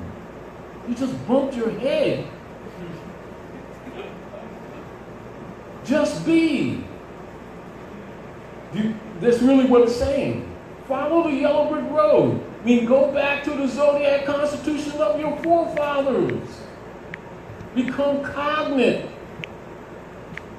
They've captured all industry. That's the bonding. That's the Tin Man. Straw Man, 14th Amendment. The lion, Judah. You're really Judah. People with hair like lambs will feel like you lost your courage. You punked out, gave up your birthright. That's what they're telling you to your face. And the Wizard of Oz is really a United States corporation company. And hid this whole thing. And what the nemesis is, it is Negro Yaverarebo, the monkeys. The hybrid. They tell you, see, because this way they release the karmic debt. This is why so much effort is made to deceive people rather than just do things to deceive you to violate divine law and then stand by like a jackal and eat the carrion. This is why they use the symbol of the jackal in your star. They'll take your dog star, which is Venus, that goes in your flag, and they turn it upside down, which means the South Pole, the polar. See, because when you're dealing with electricity, you're dealing with anode and cathode. Anode is Allah. Cathode is the Catholic Church. They're polar opposites in electricity. This is why when you see them doing social engineering, they'll deal with capacitors, resistors. And they run the economy the same way. That's why they needed fiat to control the estate. because they can't do it with money. Because they're dealing with an artificial platform, an imposter platform. Therefore, they need dogma instead of religion, color of law instead of jurisprudence, fiat instead of money. Trinity operations, and they steal your estate. Just get you to agree without competently qualifying yourself to engage in it. That's how it operates. If you understand that, you understand the reversion of estate, acknowledgement of your estate. Unclear. That was so powerful because I was talking to a mother that is a ward and in Brooklyn. And she Get in your mic, get in the mic. I'm sorry, she was telling me about the same things we're talking about now, about the birth certificate, how our children is sold into their They're not system. sold, they're born into it. Well, born That's the into their problem. system, yeah, 'cause I'm we- just clearing, so there's no assumption. Let's keep this right path. Let's make this very clear. They don't do it after it's born. They're born into it. You, the mother, must liberate yourself and liberate them publicly. Failure to do so, the hypothecation is on. It's on, they're born in sin. That's the sin. But sin actually means the moon. Because the moon governs the womb. And so if you're not in harmony with sin, is not really what people think it is, wrongdoing. Sin symbolizes absence of knowledge of the operations of the moon, which governs the womb, which is government. So if you don't govern yourself, they govern you, which is what they've been doing. So what you're saying to the world and what we're doing this for is to bring you, me, us to the capacity of being competent, to change your language so that they can no longer claim you to be incompetent. You don't need to argue with them. You need to put them in their place without frustration, although they can be frustrating because they're belligerent. But understand that when you start being public and competent, it kills the bonds. This is why, like in The Wizard of Oz, when you see the Wicked Witch and you see the house, they're symbolic. These are all symbol. The house come from the heavens. In my Father's house, there are many mansions, and the house falls on her. And the good witch, which means wise woman, says, "Hey, Doc, I noticed you was checking out them Gucci shoes. You like them Gucci shoes?" And she's going, "No, I'm just so scared. I just want to go home and stuff and get a peanut butter sandwich and stuff." And she says, and then the good witch says, "Ching!" And then the transfer of the ruby red slippers in the original script is silver. All right. Moon, you understand? All right. And God says, "Oh, stop." You start doing all right. But if you notice, the symbolism is that her stockings curled up. This is what happens. So anybody that got those bonds in their houses, they're going to discover what it was from the beginning, a worthless piece of paper that nobody wants. That's what's happening right now. So, why are we presenting this argument to you? It's so that you can try to preserve what you already have, because they're going to take every damn thing else. If you got an account, it's not your account, it's theirs. So don't worry, they're going to take that. If you have any pensions or what you think 401k and stuff, it's a 409k as of now. I'm telling you, these are realities that people smell it, but it ain't punched them in the face yet, and so they're holding on, hoping, wishing, and the clouds say rain coming. I don't know if I should go back in the house and get an umbrella, because I don't look cute without an umbrella. So I'm gonna walk 2 blocks in the house, and if it don't rain, You know, like that. I don't feel like counting. You know, and it's sort of like that. People in their heart know foreboding. See, because nature, yourselves will tell you things, but we don't listen to ourselves anymore. You know, we've learned not to listen to ourselves. Yourselves have been telling you for years this stuff is effed up. And when you talk about fudge. And they know that they're not secure, so they pray more when they're really being preyed upon. And that's P-R-E-Y. It ain't P-R-A-Y. And they're hoping some secret Lord will quickly save them before this thing crashes. When it's already crashing, and there's a high level of denial with all of this stuff. And I understand because people are fearful. Because everything that they've been secure in is falling apart. Not going to fall apart. It's falling apart currently. They just hope they ain't the next chicken on the rotisserie. And they talking about the other chickens that, hey, he's fried, he's roasted, but the rotisserie is kind of big, so they part him before they get around. But the deal with this is many chickens as they can roast, they are actually doing it and they're speeding up the rotisserie. This is what's really happening right now. Right now. All right. I understand the church really preaches against astrology. They talk about When the church is astrology. But I've seen in your deed it says something about Saturday. Can you explain that? Sure. Saturn is Saturday, isn't it? Saturday. Yeah. Saturday. Yeah, Saturday. Saturday. All right, let's do this. Let's do this, y'all.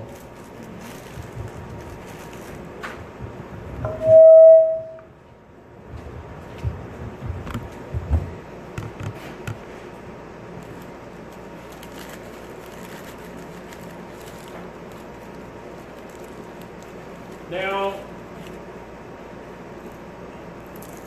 you'll see this in multiple formats. Whether you'll see it in menorah, etc.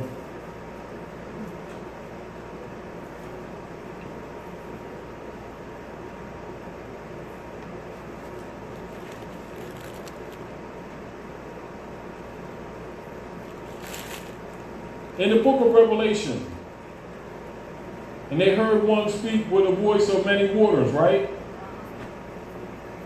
And what is the next line in that quote? I saw one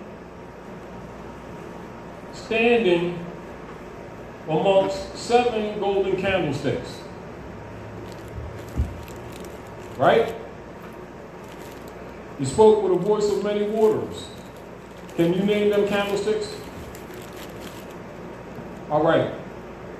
The middle one would be the sun.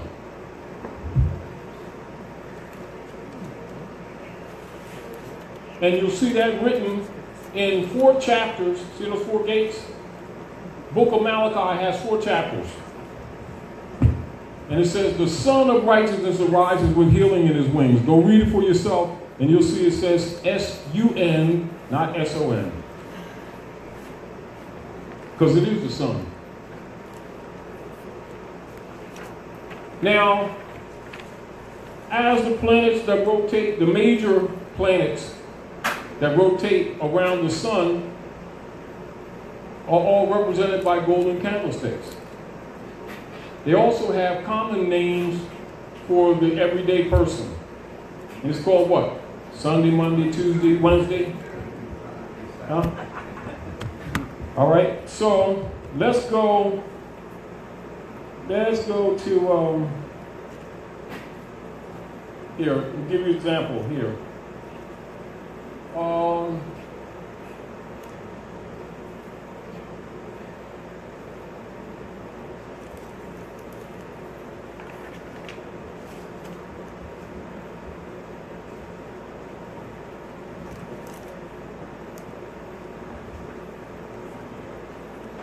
Now, You know when you go into the Bible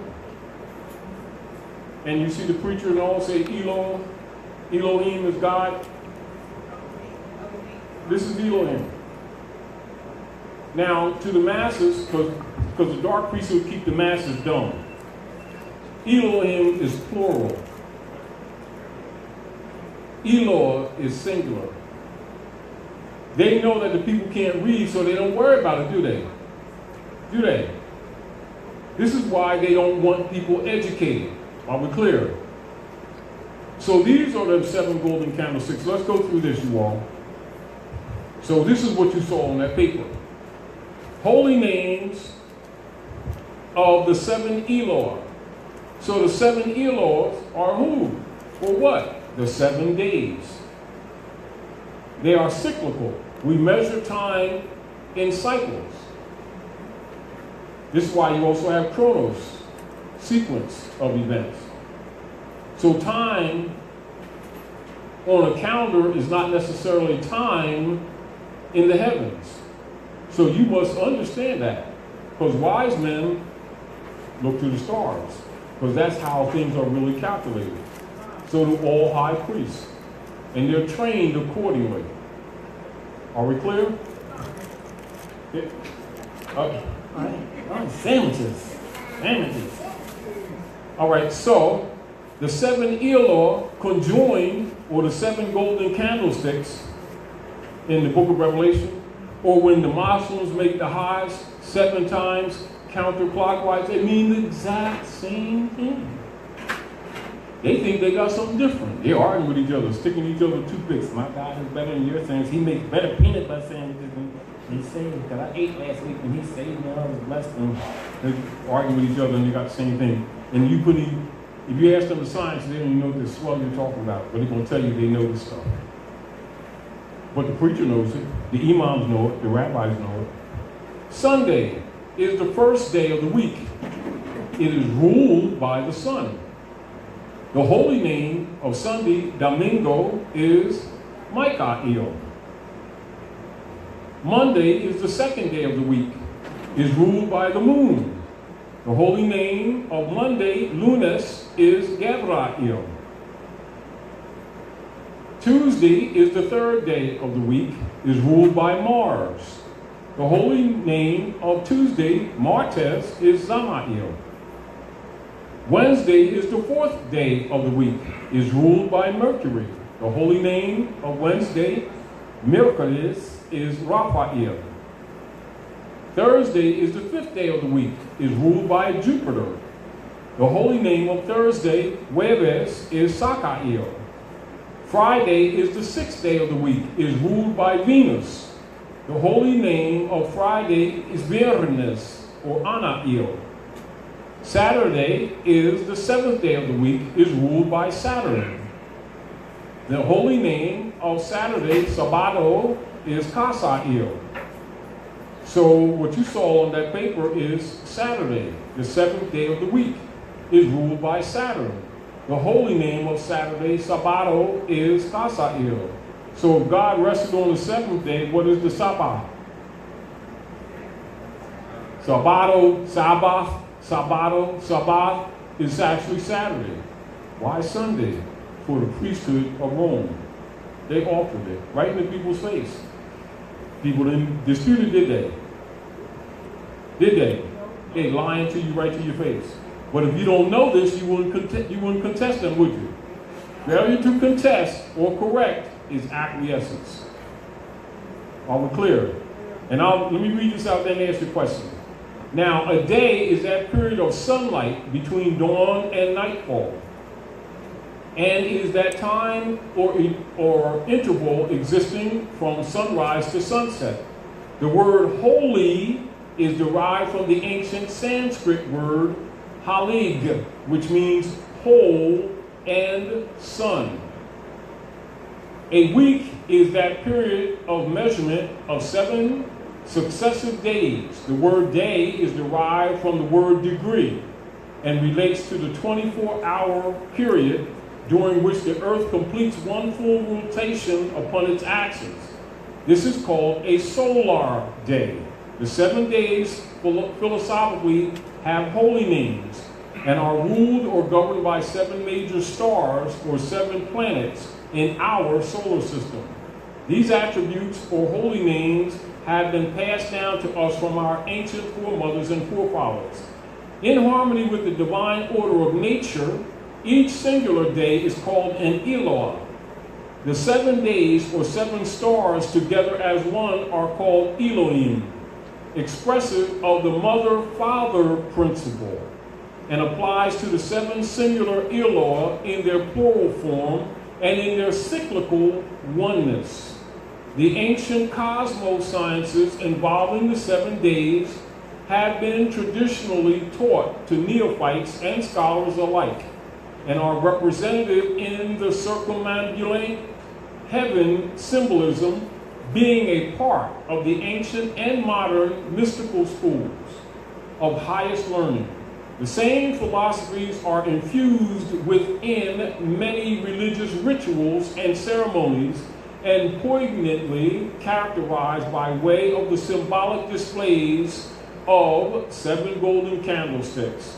The same symbolism is traditionally expressed in the circumambulation rituals, which are demonstrable of the very religious Asiatic African archaic cultures. Eloah is derived from the ancient Moabite Hebrew word El, which has been presented to the natural peoples of the earth as God. The Hebrew Ibri names El and Eloah means God, being synonymous. El and Eloah are singularly relative by fact and by definition. That's a fact that's known by all priests. So they lied to you to your face because they figured you didn't know this. That's why you're in the house of reawakening minds, to being exposed to the same things that they got that give them their degrees. Now you got the degrees. Now do you need to be deceived anymore? Or do you need to be divided with somebody because they Muslims or Christian and they both got the same stuff and don't know the science behind it?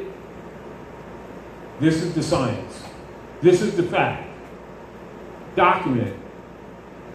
Now, again, so if you ask the average person to name the candlesticks in sequence, then that means they need to know the geographical location from the earth to the heavens of their constellations and where they're placed, and how the earth transits around the sun, and where the sun hits the earth and the energies of the different planets hit the earth generate energies affecting the womb of woman in 9 cycles, and how she builds Solomon's temple, which is this: out of salts and phosphates pulled from the atmosphere in her food. This is why the Ankh is used as a symbol of government on earth. The Ankh, or sistrum, people wear it and don't even know it represents the uterus, the 2 fallopian tubes, and the birth canal, the Holy Cross. Matriarchy. Is that not true? Talking about workings of nature. Isn't it true that when doctors, real doctors, start examining people to see what their sicknesses are, they look at their bone structure, or they look at the chart and see when their mother brought them, and then start looking at the 3 months that they weren't in the womb, and start looking at the phosphates and the salts that are absent, and start giving them foods to complete Solomon's temple. And usually they start healing if they want them to, but they don't deal in the West on healing. They deal with maintaining or managing. And then you see them doctors go in the other room and stuff, and they be looking at them circular charts, even when they do operations, so they can see the position of the moon. That's why they do operations in clusters. But they don't believe in astrology, do they? Yeah, right. They tell you that, because that's where the power is. Because that's religion, cosmology, understanding the workings of nature. That's the knowledge, or the gnosis. They're all Gnostics, all of them. Whether the reverends, imams, priests, doctors, masons, Eastern Star, Knights Templar. If you go into any of them lodges or temples, you walk in the doorway, you're going to see the zodiac. Because that's the law. the yellow brick road, Dorothy. Now, you will see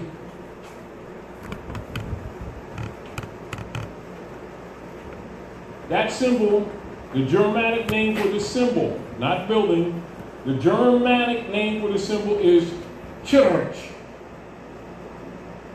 the great circle. North, east, west, south. That's where you get news from. They chart the stars. They're looking at Ephemerides's. And you can turn it forward and backward. That's how they prophesy. It's mathematics. In my Father's house there are many mansions. This is the mansion. Look in the book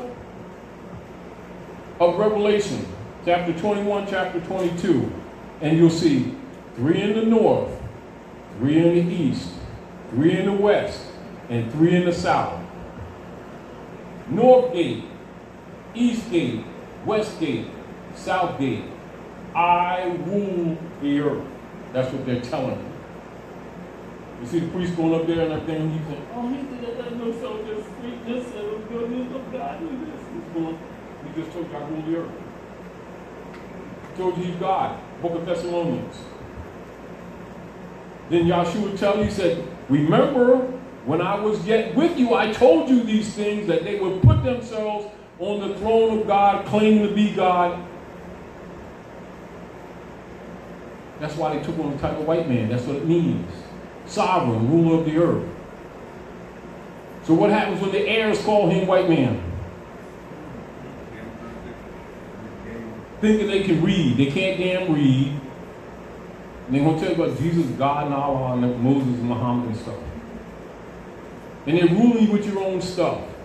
Then you want to blame the devil. The devil took my sandwiches because we was doing our holy worship stuff and stuff. Worshiping God stuff, and they don't like us. Yeah, they just came and just messed up everything. Well, why didn't your God rescue you? I had to wait to talk to Reverend Jones. Well, if he made you, why can't you? Where's your personal relationship? Why don't you got a cell number or something? You better call them, because they're taking all your sandwiches. We don't get it, that we're being played, and we won't accept that we're being played. Do you understand what I'm saying to you? Now, in the book of Malachi, which closes out the Old Testament, you got the 4 gates again, only 4 chapters. They tell you when the Son of Righteousness arises with healing in his wings. Go look at it yourself. So the dark priesthood always kind of let themselves off the hook by telling you the truth, just not telling you how to look at it. Do you comprehend? And then they come and tell you, but they don't believe in astrology. I suggest that you go to any of your older, see, to really build the astrological chambers, observatories, it's very expensive. So they don't make them buildings the way they used to, with stone, with all your architectural designs, with the parapets, the cinquefoil windows, the pews, which are really both sides of the fallopian tube, the rostrum, which is really the uterus, and the aisle, which is actually the birth canal, and the red doors, which is the blood, and the 2 pillars, Joachim and Boaz, which is the 2 legs of woman, in your face. And if you count the windows and their placements, they're dealing with power numbers, 3, 5s, 7s, 9s, and 12s. Even placements of the chairs. And they tell you it's not astrology. That's because you, when I say you, that's not you personally, stupid enough to believe them, when all the evidence is right in front of your face. Hold on. So let's look at cosmogony. This is the cardinal points, or noble points. They're called your cardinal points. And when you break down your 3 gates, they're called the degrees. In each one of these, they're called deaconates. That's where they get deacon from the church. These cardinal points is where they get cardinal from the church, in the church. Your first house is the helper of the bishop. That's why it's called bishop. That's the first helper. You go look it up. People, meaning because they know that people don't read and they believe, they don't study. They don't deal with study, they deal with beliefs. And of course, when they get frustrated, they change every couple years when they ain't got enough peanut butter sandwiches. You know, always ask people, say, oh, you found God? Oh, you didn't have him before. Yeah, but I was a believer before, but today I found him this time. Well, did you give the body and the breath back to the old God?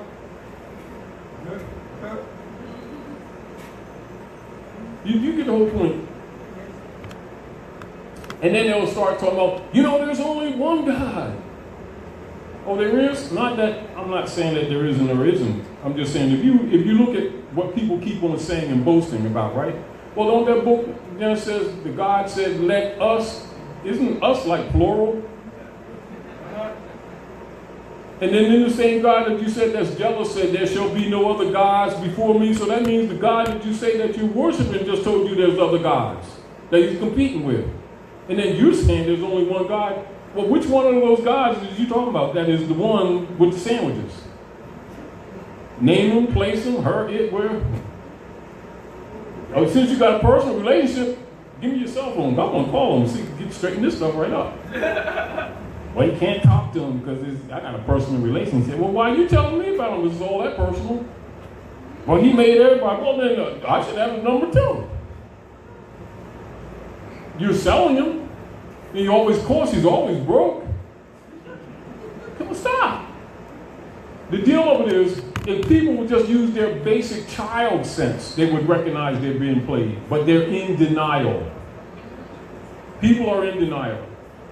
And so this is why they pump belief systems for dummies, children, imbeciles, and people who are not willing to handle reality. True religion is kept amongst the priesthood. This is why the symbolism and the rituals are given without the science.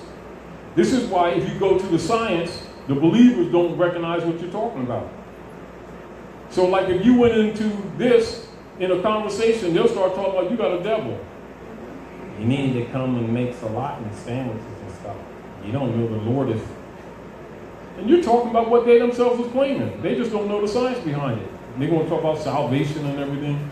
And people are running to the bank on their expense every day. And of course the devil did that, right? Yeah.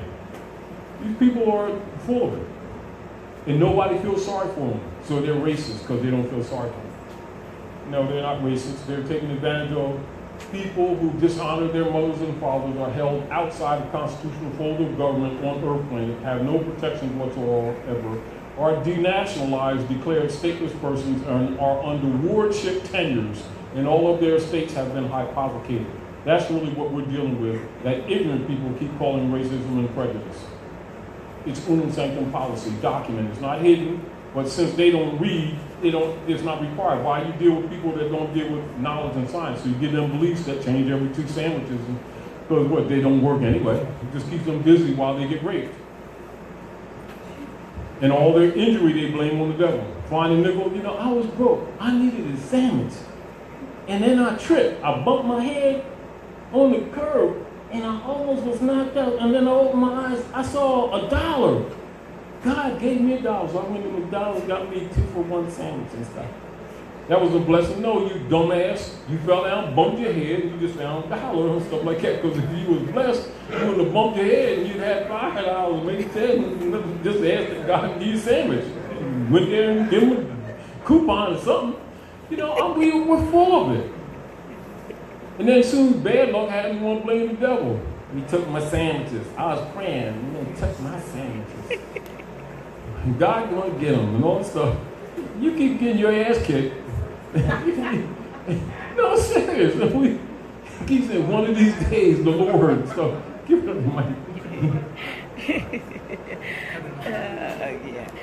It's going back to what you said earlier when you were talking about, you know, how they changed the day of the Sabbath, Shabbat, and so forth. If you read their catechism, which most of us don't, but in their catechism, they say that they changed the Sabbath. They also said that they made themselves the vicar or substitute of Christ. And they say it. What is a substitute but a counterfeit? Counterfeit. But they say it in their catechism. Yes, they do. And you just get a little Catholic catechism book, and they tell everything in there, but we don't read it, so we wouldn't know. Exactly. Now, and then the priesthood, they was fighting for the spoils. They were fighting each other over the spoils. Calvinism, Lutheranism, all of these protesting daughters are what now called Protestant church. They're simply the priesthood fighting amongst themselves for the spoils. And they took the book with them. Which ain't nothing wrong, but they ain't told these people about the anthropomorphic presentment of the books. The books ain't wrong. Let's not get this twisted.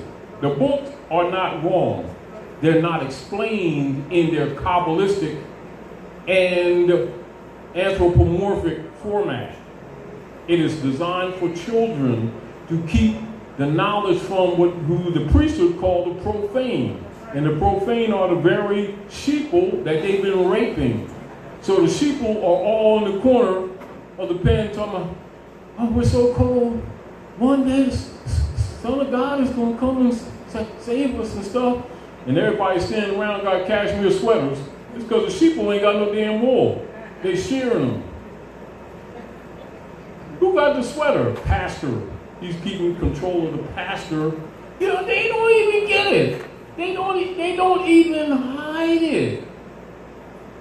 You know, they're working on Constantine, these people. Now, they cold because the devil did it. No, they're cold because the sheeple ain't got no damn wool. Everybody else got sweaters. But them, shivering, waiting for the sun come out. S-U-N. S-O-N. And so Jesus, Zeus, i.e. the Son of God, has to come to warm their keepers up because they're going to freeze.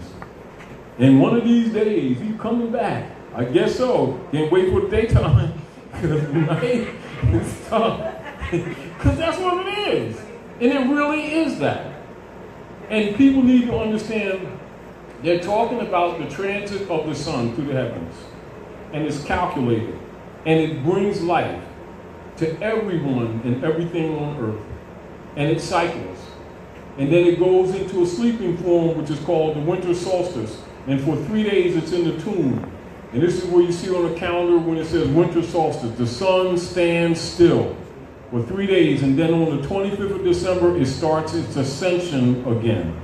That's Jesus ascending into the heavens. You're talking about the positions of the sun in relationship to the earth. You're talking about ephemerides.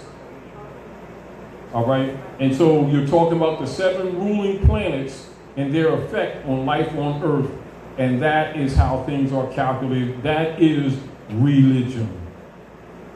And this is why all churches, mosques, and synagogues, all your old buildings are designed and laid out geometrically, astrologically. And if you don't believe it, count the windows, count the structure, count the parapets, count the doorways, look at the art forms, look at the numerical structures. It's clear to anyone. It's not hidden. It's right there in the architecture. It's never been hidden. But they, it's sort of like the preachers give the masses dogma and they themselves keep religion for themselves. That's the source of their power. Anthropomorphic is the methodology by which the ancient ones set up cosmological and ephemerical teachings for children. So rather than tell the children the transits of the sun and the calculations of the sun in relationship to the earth, across the earth that gives life, and the 4 seasons, why you got your 4 gates, etc., how you plan for food, to feed the masses, I say the corn, the grain in the fish, the movement of the fish according to the moon, etc. It's agriculture. So for children, you'll talk about certain star strengths, star energies. So Big Dipper. So the Big Dipper for the little children is Santa Claus's sleigh. When you become an adult, you put away your childish things and you go to the stars because you're dealing with star charts. But that's for adults. You see? Now, so when it is demonstrated to children the Big Dipper, Santa Claus, that would be called anthropomorphic. Write that down. So if the people don't know that the books are anthropomorphic, if you're not told that, you take the child story even when you're grown. Are we clear? So adults, anthro, A-N, here, I'll write it down. There you go.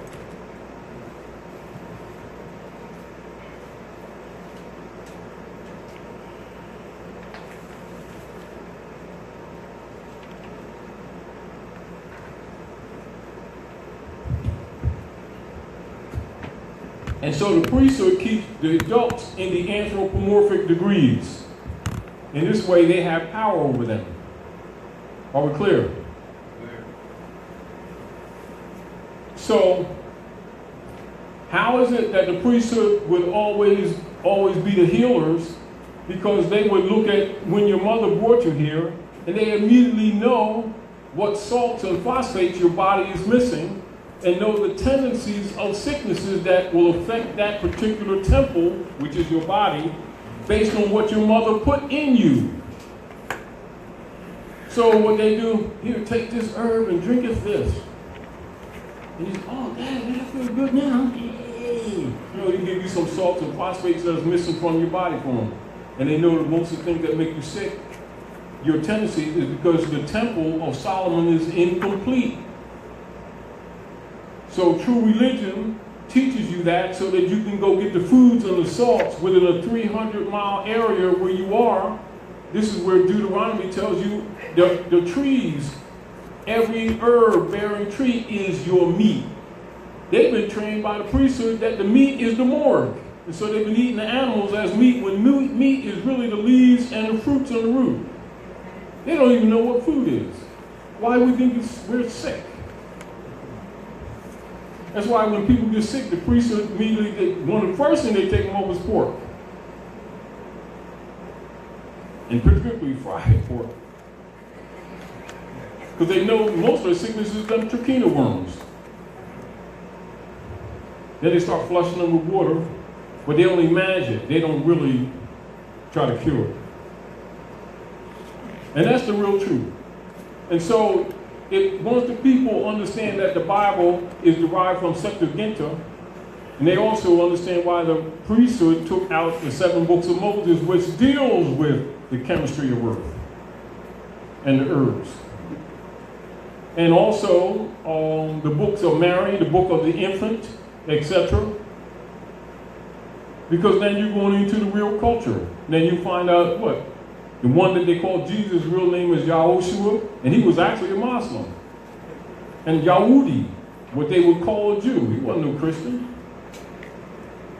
Though he had Christ's degrees.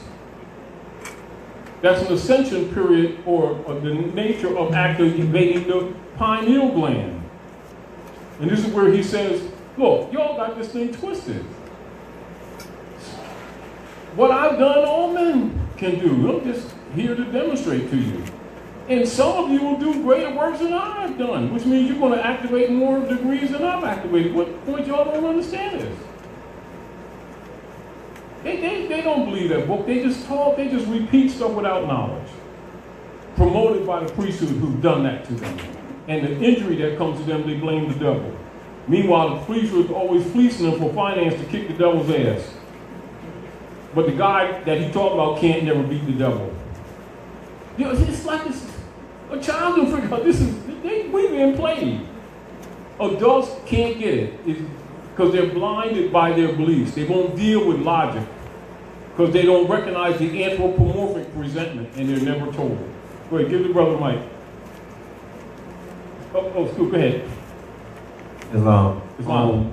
Just building on what you were saying about Saturday being the Sabbath. I mean, you look at it on any Gregorian calendar, it shows Sunday is the first day of the week and the last day is Saturday. Sure, but they can lie to people's face because they know people's full of it.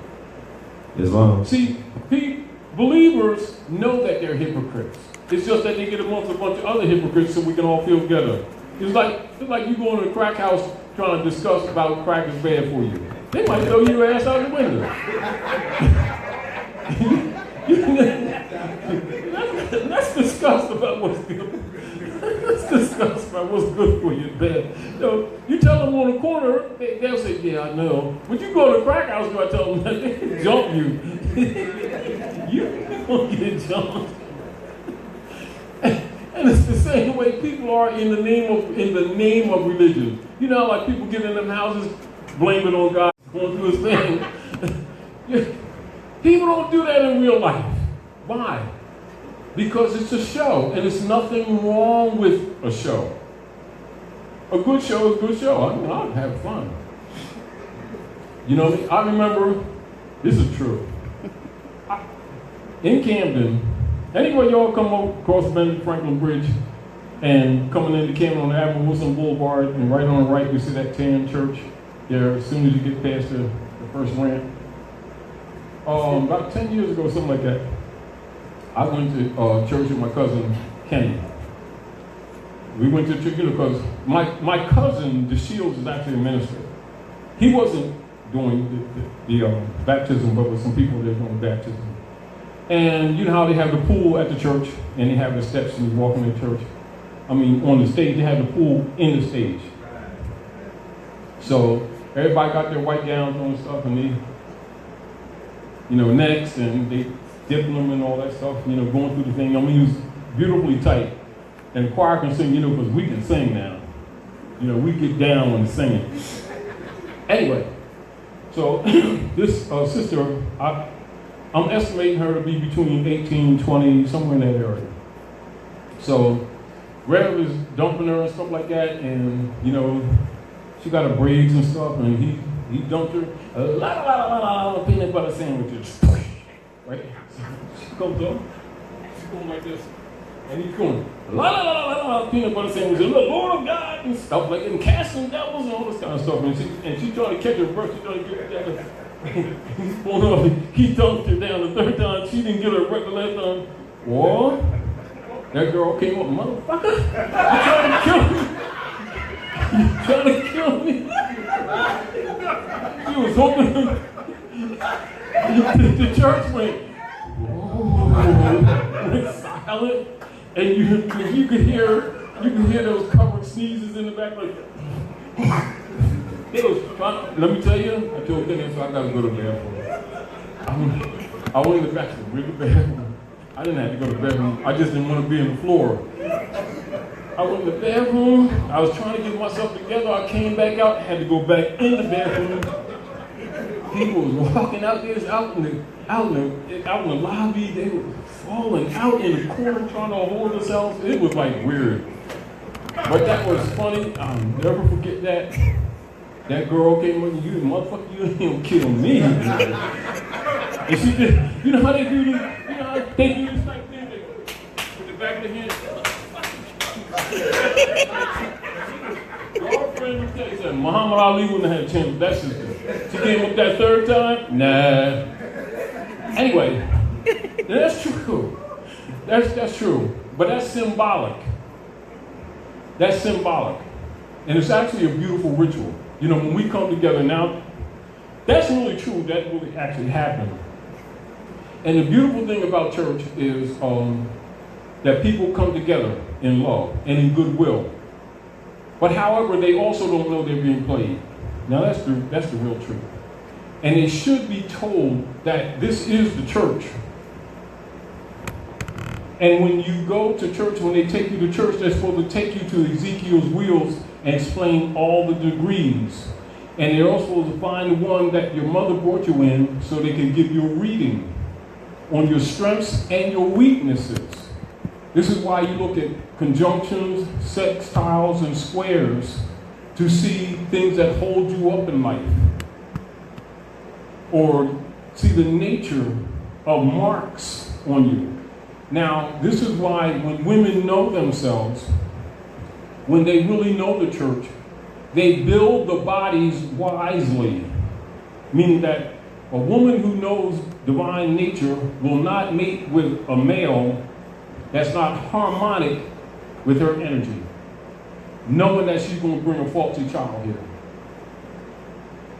with problems.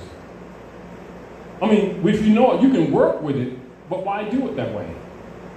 Why deal with the lower gate or the lower self desires, the body of desires, when you know daggone well that them parents are supposed to be consulted and they're supposed to look at them charts so that you're not just going from the carnal position. Just like, for instance, you'll know that if your mother brings you or conceives you in water, you're born in water. Air, right? Earth, fire. You don't make a fire with water. That water gonna be trying to put that fire out. And that fire gonna be steaming that water. So after you finish, you get used to the keisters for 5 months and stuff, then everything starts becoming disinterested. And you start battling because there's resistance. Or like if the parent, like you come see my daughter, you're checking out my daughter, it ain't happening. Me and your parents are gonna talk. I'm gonna see what your chart is. Because you ain't just checking out her keisters and you're gonna be all fired up for 6 months and then you get bored because y'all really not harmonic. Then she's mad at you all day on time. Now y'all want to break up at 6 months. Only reason why you ain't left each other because you economically tied, can't leave, and all that kind of stuff. Because you're out of harmony. So basically, you're going to look at the Trinity. You're going to look at the sun, the moon, the ascendant. If 2 of them ain't matching, the matrimony's not happening. Cry all you want, ain't happening. But we don't do that no more. Check out Susan. She tight, boy. We get married. We dated after the prom. Misery coming in doesn't mean that that's guaranteed. But you got to look at the chart. You know what I mean? And then they don't know that the marriage certificate belongs to the Pope. That marriage and matrimony is 2 different things. In divine culture is matrimony. In slave culture is marriage. And that too is astrology. It's what it is.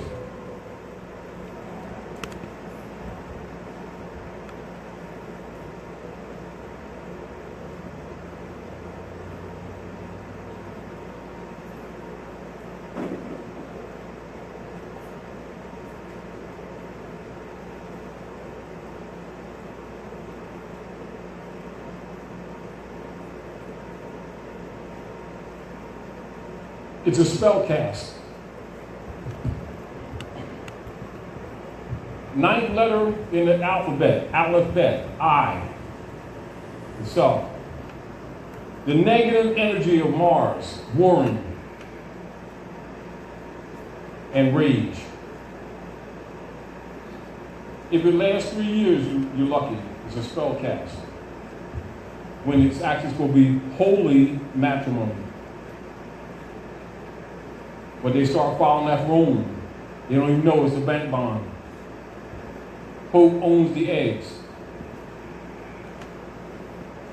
And this is why, like Rockefeller set up the General Education Board in 1902 after they murdered Winona, right off the Kelly Drive up there in Philadelphia. And of course they do the Mummers Parade celebrating your fall, Philadelphia. Assemble at 6 and Moore Street. They set up the General Education Board to dumb your children down. Then the Pope claims the wound under the rage certificate. Certificate, look at the law book. It's a commercial instrument. Ain't got nothing to do with divine whatsoever. What happened? You tell these people that all y'all gotta do is go look up. What is the real meaning in functional marriage certificate? And you see it starts with the popes. And it's a bank bond. So people, when they learn a little bit of this, they start talking about the birth certificate of the bank bond. They don't talk about the marriage certificate of the bank bond.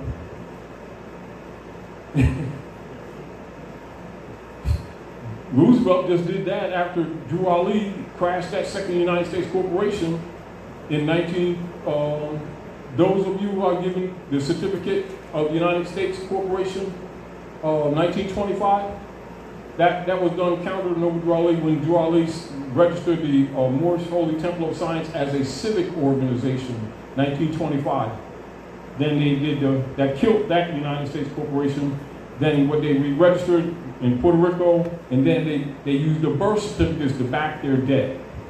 Because they were bankrupted once by Lincoln, 1860, by Noble Ali, 1913, and 1925.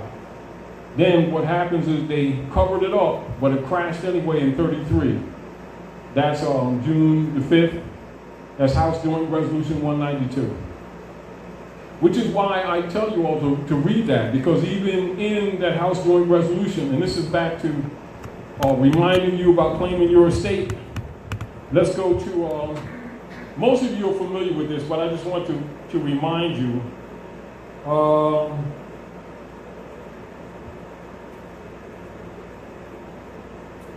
Two things. We're going to go back to this. First, let's go to their Treaty of Rome. You know, this is the clergy's real oath. You know, like the clergy talk about, they are submitting the people to Jesus. You know, they'll say delivering or submitting the people to Jesus, right? And swoop that down a little bit to chapter to 3. Now, this is the congressional records. So this is when all of your so-called politicians and scholars keep pretending they don't know this stuff. When you bring this information out, this congressional record, go to Article 3. Let's read this again, you all. Convinced that the principles of religion contribute most powerfully to keep nations in the state of passive obedience, which they owe to their princes. Does P-R-I-N-C-E-S spell Jesusness? All right, let's keep on reading. The high contracting parties, that means they got contracts. So that means they got secret contracts operating on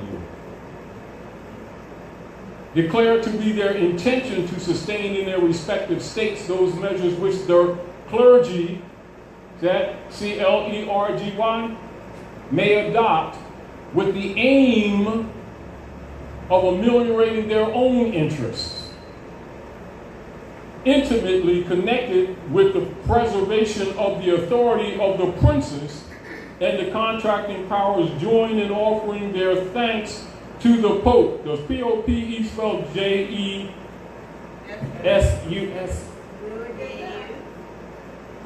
Thanks to the Pope for what he's already done for them, and solicit his constant cooperation in their views of submitting the nations. So they're submitting the nations to the Pope, not to Jesus. That's the clergy's oath. That's in the congressional records.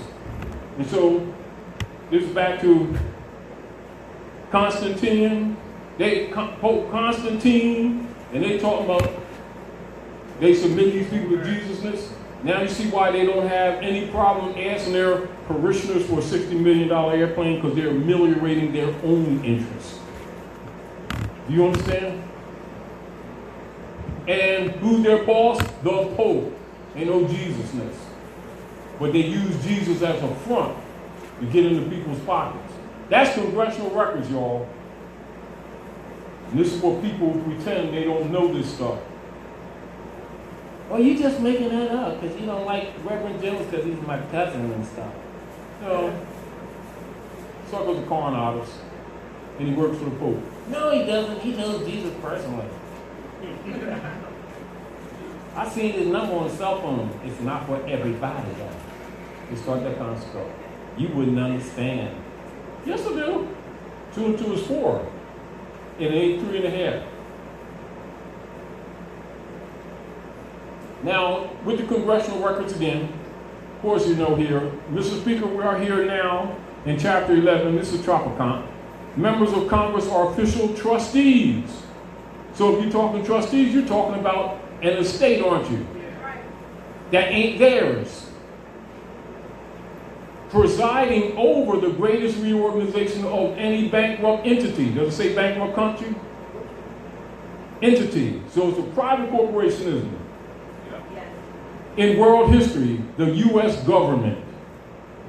We are setting forth, hopefully, a blueprint for our future. There are some who say it is a coroner's report that will lead to our demise.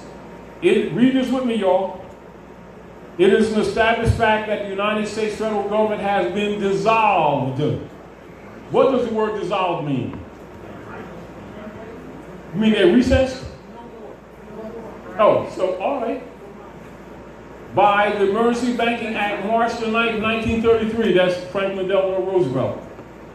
48 Statute 1 Public Law 89-719 declared by President Roosevelt being bankrupt and insolvent. House Joint Resolution 192, 73rd Congress in session June the 5th, 1933, Joint Resolution to suspend the gold standard and abrogate the gold clause, dissolved the sovereign authority of the United States and the official capacities of all United States governmental officers and departments, and is further evidence that the United States federal government exists today in name only. So these people that are operating are imposters, are they not? The thing that they're not telling you, that this didn't begin with Franklin Delano Roosevelt, this began with Lincoln. And the platform which they're operating on was established, what is called the Act of Congress, February the 2nd, 1871. Already, you see? Now let's go into the congressional records. Let's go down to, and remember when Drew Ali set up the Old Canaanite Temple commanding the Queen of England to honor the constitutions and treaties and stop calling our people black because they're the heirs of the estate, he crashed that United States. Let's look right here. When did Drew Ali set up the Old Canaanite Temple? 1913. All right, now this is back to reclaiming your estate, accepting, acknowledging your right of estate. Prior, which means what? Before. Prior to 1913, most Americans own clear allodial title to property. You see the allodial clear title? She's reverting it back to its proper status. Failure to do so, which means you abandon your right of claim. So prior to 1913, most Americans own clear allodial title to property, free and clear of any liens or mortgages, until the Federal Reserve Act, 1913, hypothecated all property within the federal United States to the Board of Governors of the Federal Reserve, in which the trustees, stockholders, held legal title. The U.S. citizen tenant franchisee, they think they own their tenants, was registered as a beneficiary to the trust via his or her birth certificate in 1933. The federal United States hypothecated all of the present and future properties, assets, and labor of their quote-unquote subjects, the 14th Amendment U.S. citizen, to the Federal Reserve System. So you've been what? Pledged to back all of their bonds. It didn't begin now. It began in 1861. This is just a reorganization of another shell that was created after Drew Ali crashed it. This is why you got to know the history. And this is why it's important for you to understand what he actually did, not what people are misrepresenting him as like some religious holy roly guy competing with some Islamic sect type thing. He's dealing with the world's largest estate, with the heirs of the world's largest estate that don't know they got an estate. That's why you have so many people keep misrepresenting what Drew Ali presented, try to act like it's some religious belief, and you're really dealing with the world's largest estate. Religion goes with it, but that's secondary to the issue, is your lost estate. And once you understand the correlation of dates, you can see the politics and you understand the politics. Now you understand what we were reading from the beginning. You're accepting the warranty deed and putting it in your trust. Failure to do so, it's already hypothecated. So your reversion means, as heir, you're claiming your estate. You're not allowing them to assume that you have not. This is why and where, when the sister was talking about the detail, why so detailed? Why? Because you lock them out. Because any opportunity that they have to assume that you're not making a claim is considered abandoned. And what they're actually saying is any right not claimed doesn't exist, as far as they're concerned. If you didn't claim it, you ain't got it. So, what we're presenting to you is to get you into the right frame of mind. If you have the right frame of mind, some of these things that we present to you are examples. But what we really want you to do is think for yourself. Once you understand what's going on, the protocols are logical. Meaning that we don't have to explain it to you, you comprehend it. But also, if you have an insight in what they're actually doing in the Congress and in the records, if you think that they don't know what they're doing to you, you're sorely mistaken. That's why we're showing you these documents. This is also to counter people amongst you who are trolls, who when you start becoming conscious will start condemning. They assume that you don't know this. They assume that you just came to the House of Reawakening Minds, heard Taj Guy or somebody else speak, think it's some kind of religious belief, or we're got an opinion that they can compare their opinions to different schools of thought, that type of thing. No, we're talking facts. This is their own stuff. They just know that these people don't read, so they ain't really too worried about these people competing or countering them because they don't know what the swell's going on. They're busy dealing with beliefs that they control that the people think came from Jesusness. We ain't got a daggone thing to do with none of this Constantinian operations. Because that's what they're dealing with. And they say they're this. They're really dealing with this. But they think you don't know it. See, they know these people are dumb and lazy and don't read. They say, they boast with each other. And they say things along this order. Don't worry about them little pickaninnies. They will never compete because they can't read. And their lazy ass parents won't read. They only deal with beliefs that we give them and control. And we will test them through Census Bureau counts and etc. to agree to be U.S. 14th Amendment citizens. And they're really what? Tenants, thinking they own stuff. And they spend their whole life thinking they're making payments. And they're really discharging and set off. But we set off for them because we're the trustees. That's what the corporate states are doing. This is why when they're ready to do foreclosure, you'll see the states and the police and the mortgage companies working together. And then come do what they call writs of execution and throw you out the house. Well, that's my grandma's house. That's state property. And you is too. That's what they're telling you. Give it a mic. One mic. So, but Islam, in terms of the next census, which is, I think, 2020, we should be, if we're going to fill it out at all, we need to put down that we are Moors. Should we be No, this is what you doing. This is basically what it does. It doesn't apply to you. At all. So I said if we should we you know you should put them on notice if they assume that you're. See, this is what it is. They're making a body count so they can do a certain amount of sacrifices.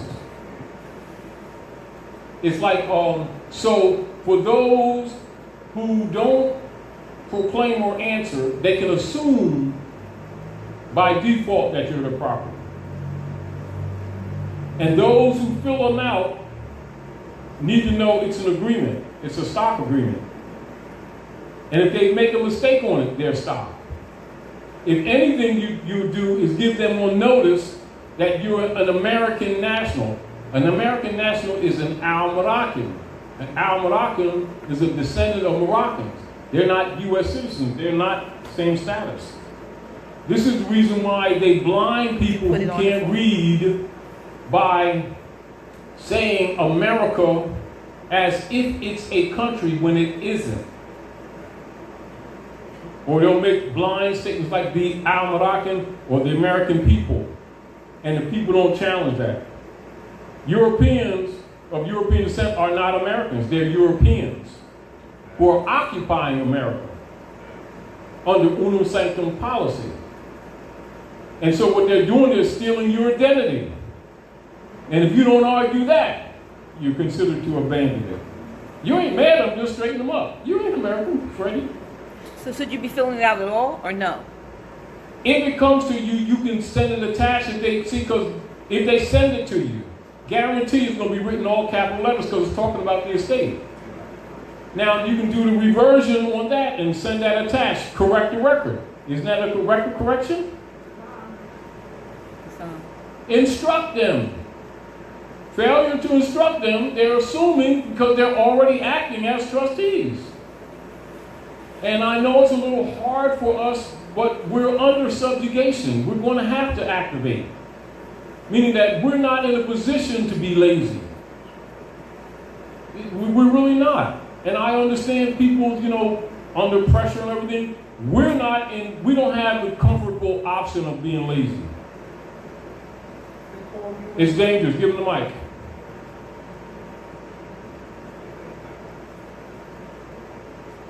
They call you in as a juror. Is that pretty much the same kind of thing? Say it again. If they call you in as a juror, It's the same thing.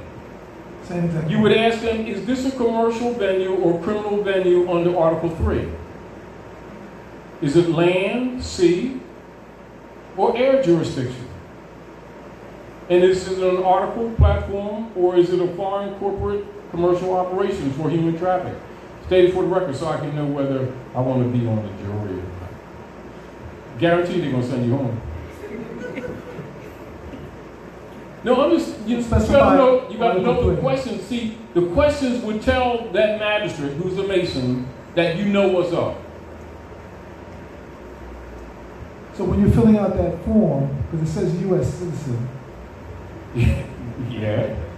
and then it gives you 5 questions, and then you send it in. And So first you ain't a U.S. citizen, because if you are, you're stock and liable. Got you. So what would you do? An affidavit of acceptance of estate, which includes your status. This is why it's important for people to know that estate and status are one. Now, for yourself, because you haven't been here, most of you already know this. So again, see why certain things are redundant and necessary? So let's go to the Dungy case, 1855. This is 5 years before Lincoln was president, right?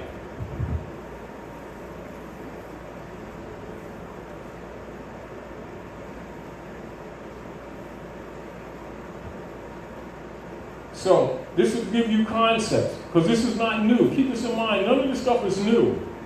It may appear new information to some people, but it's not new. It's that they are awakened to what they were not aware of prior. It does not make them less liable or less responsible, because they're held to it either way. But ignorance of not knowing this does not excuse you, and you're not excused. Are we clear?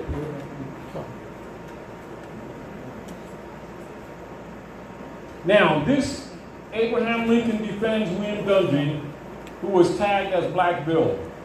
Now, Abraham Lincoln, the cartoon nicknaming him Abraham Africanus the First. You need to understand this because it is a known fact that America is actually Morocco.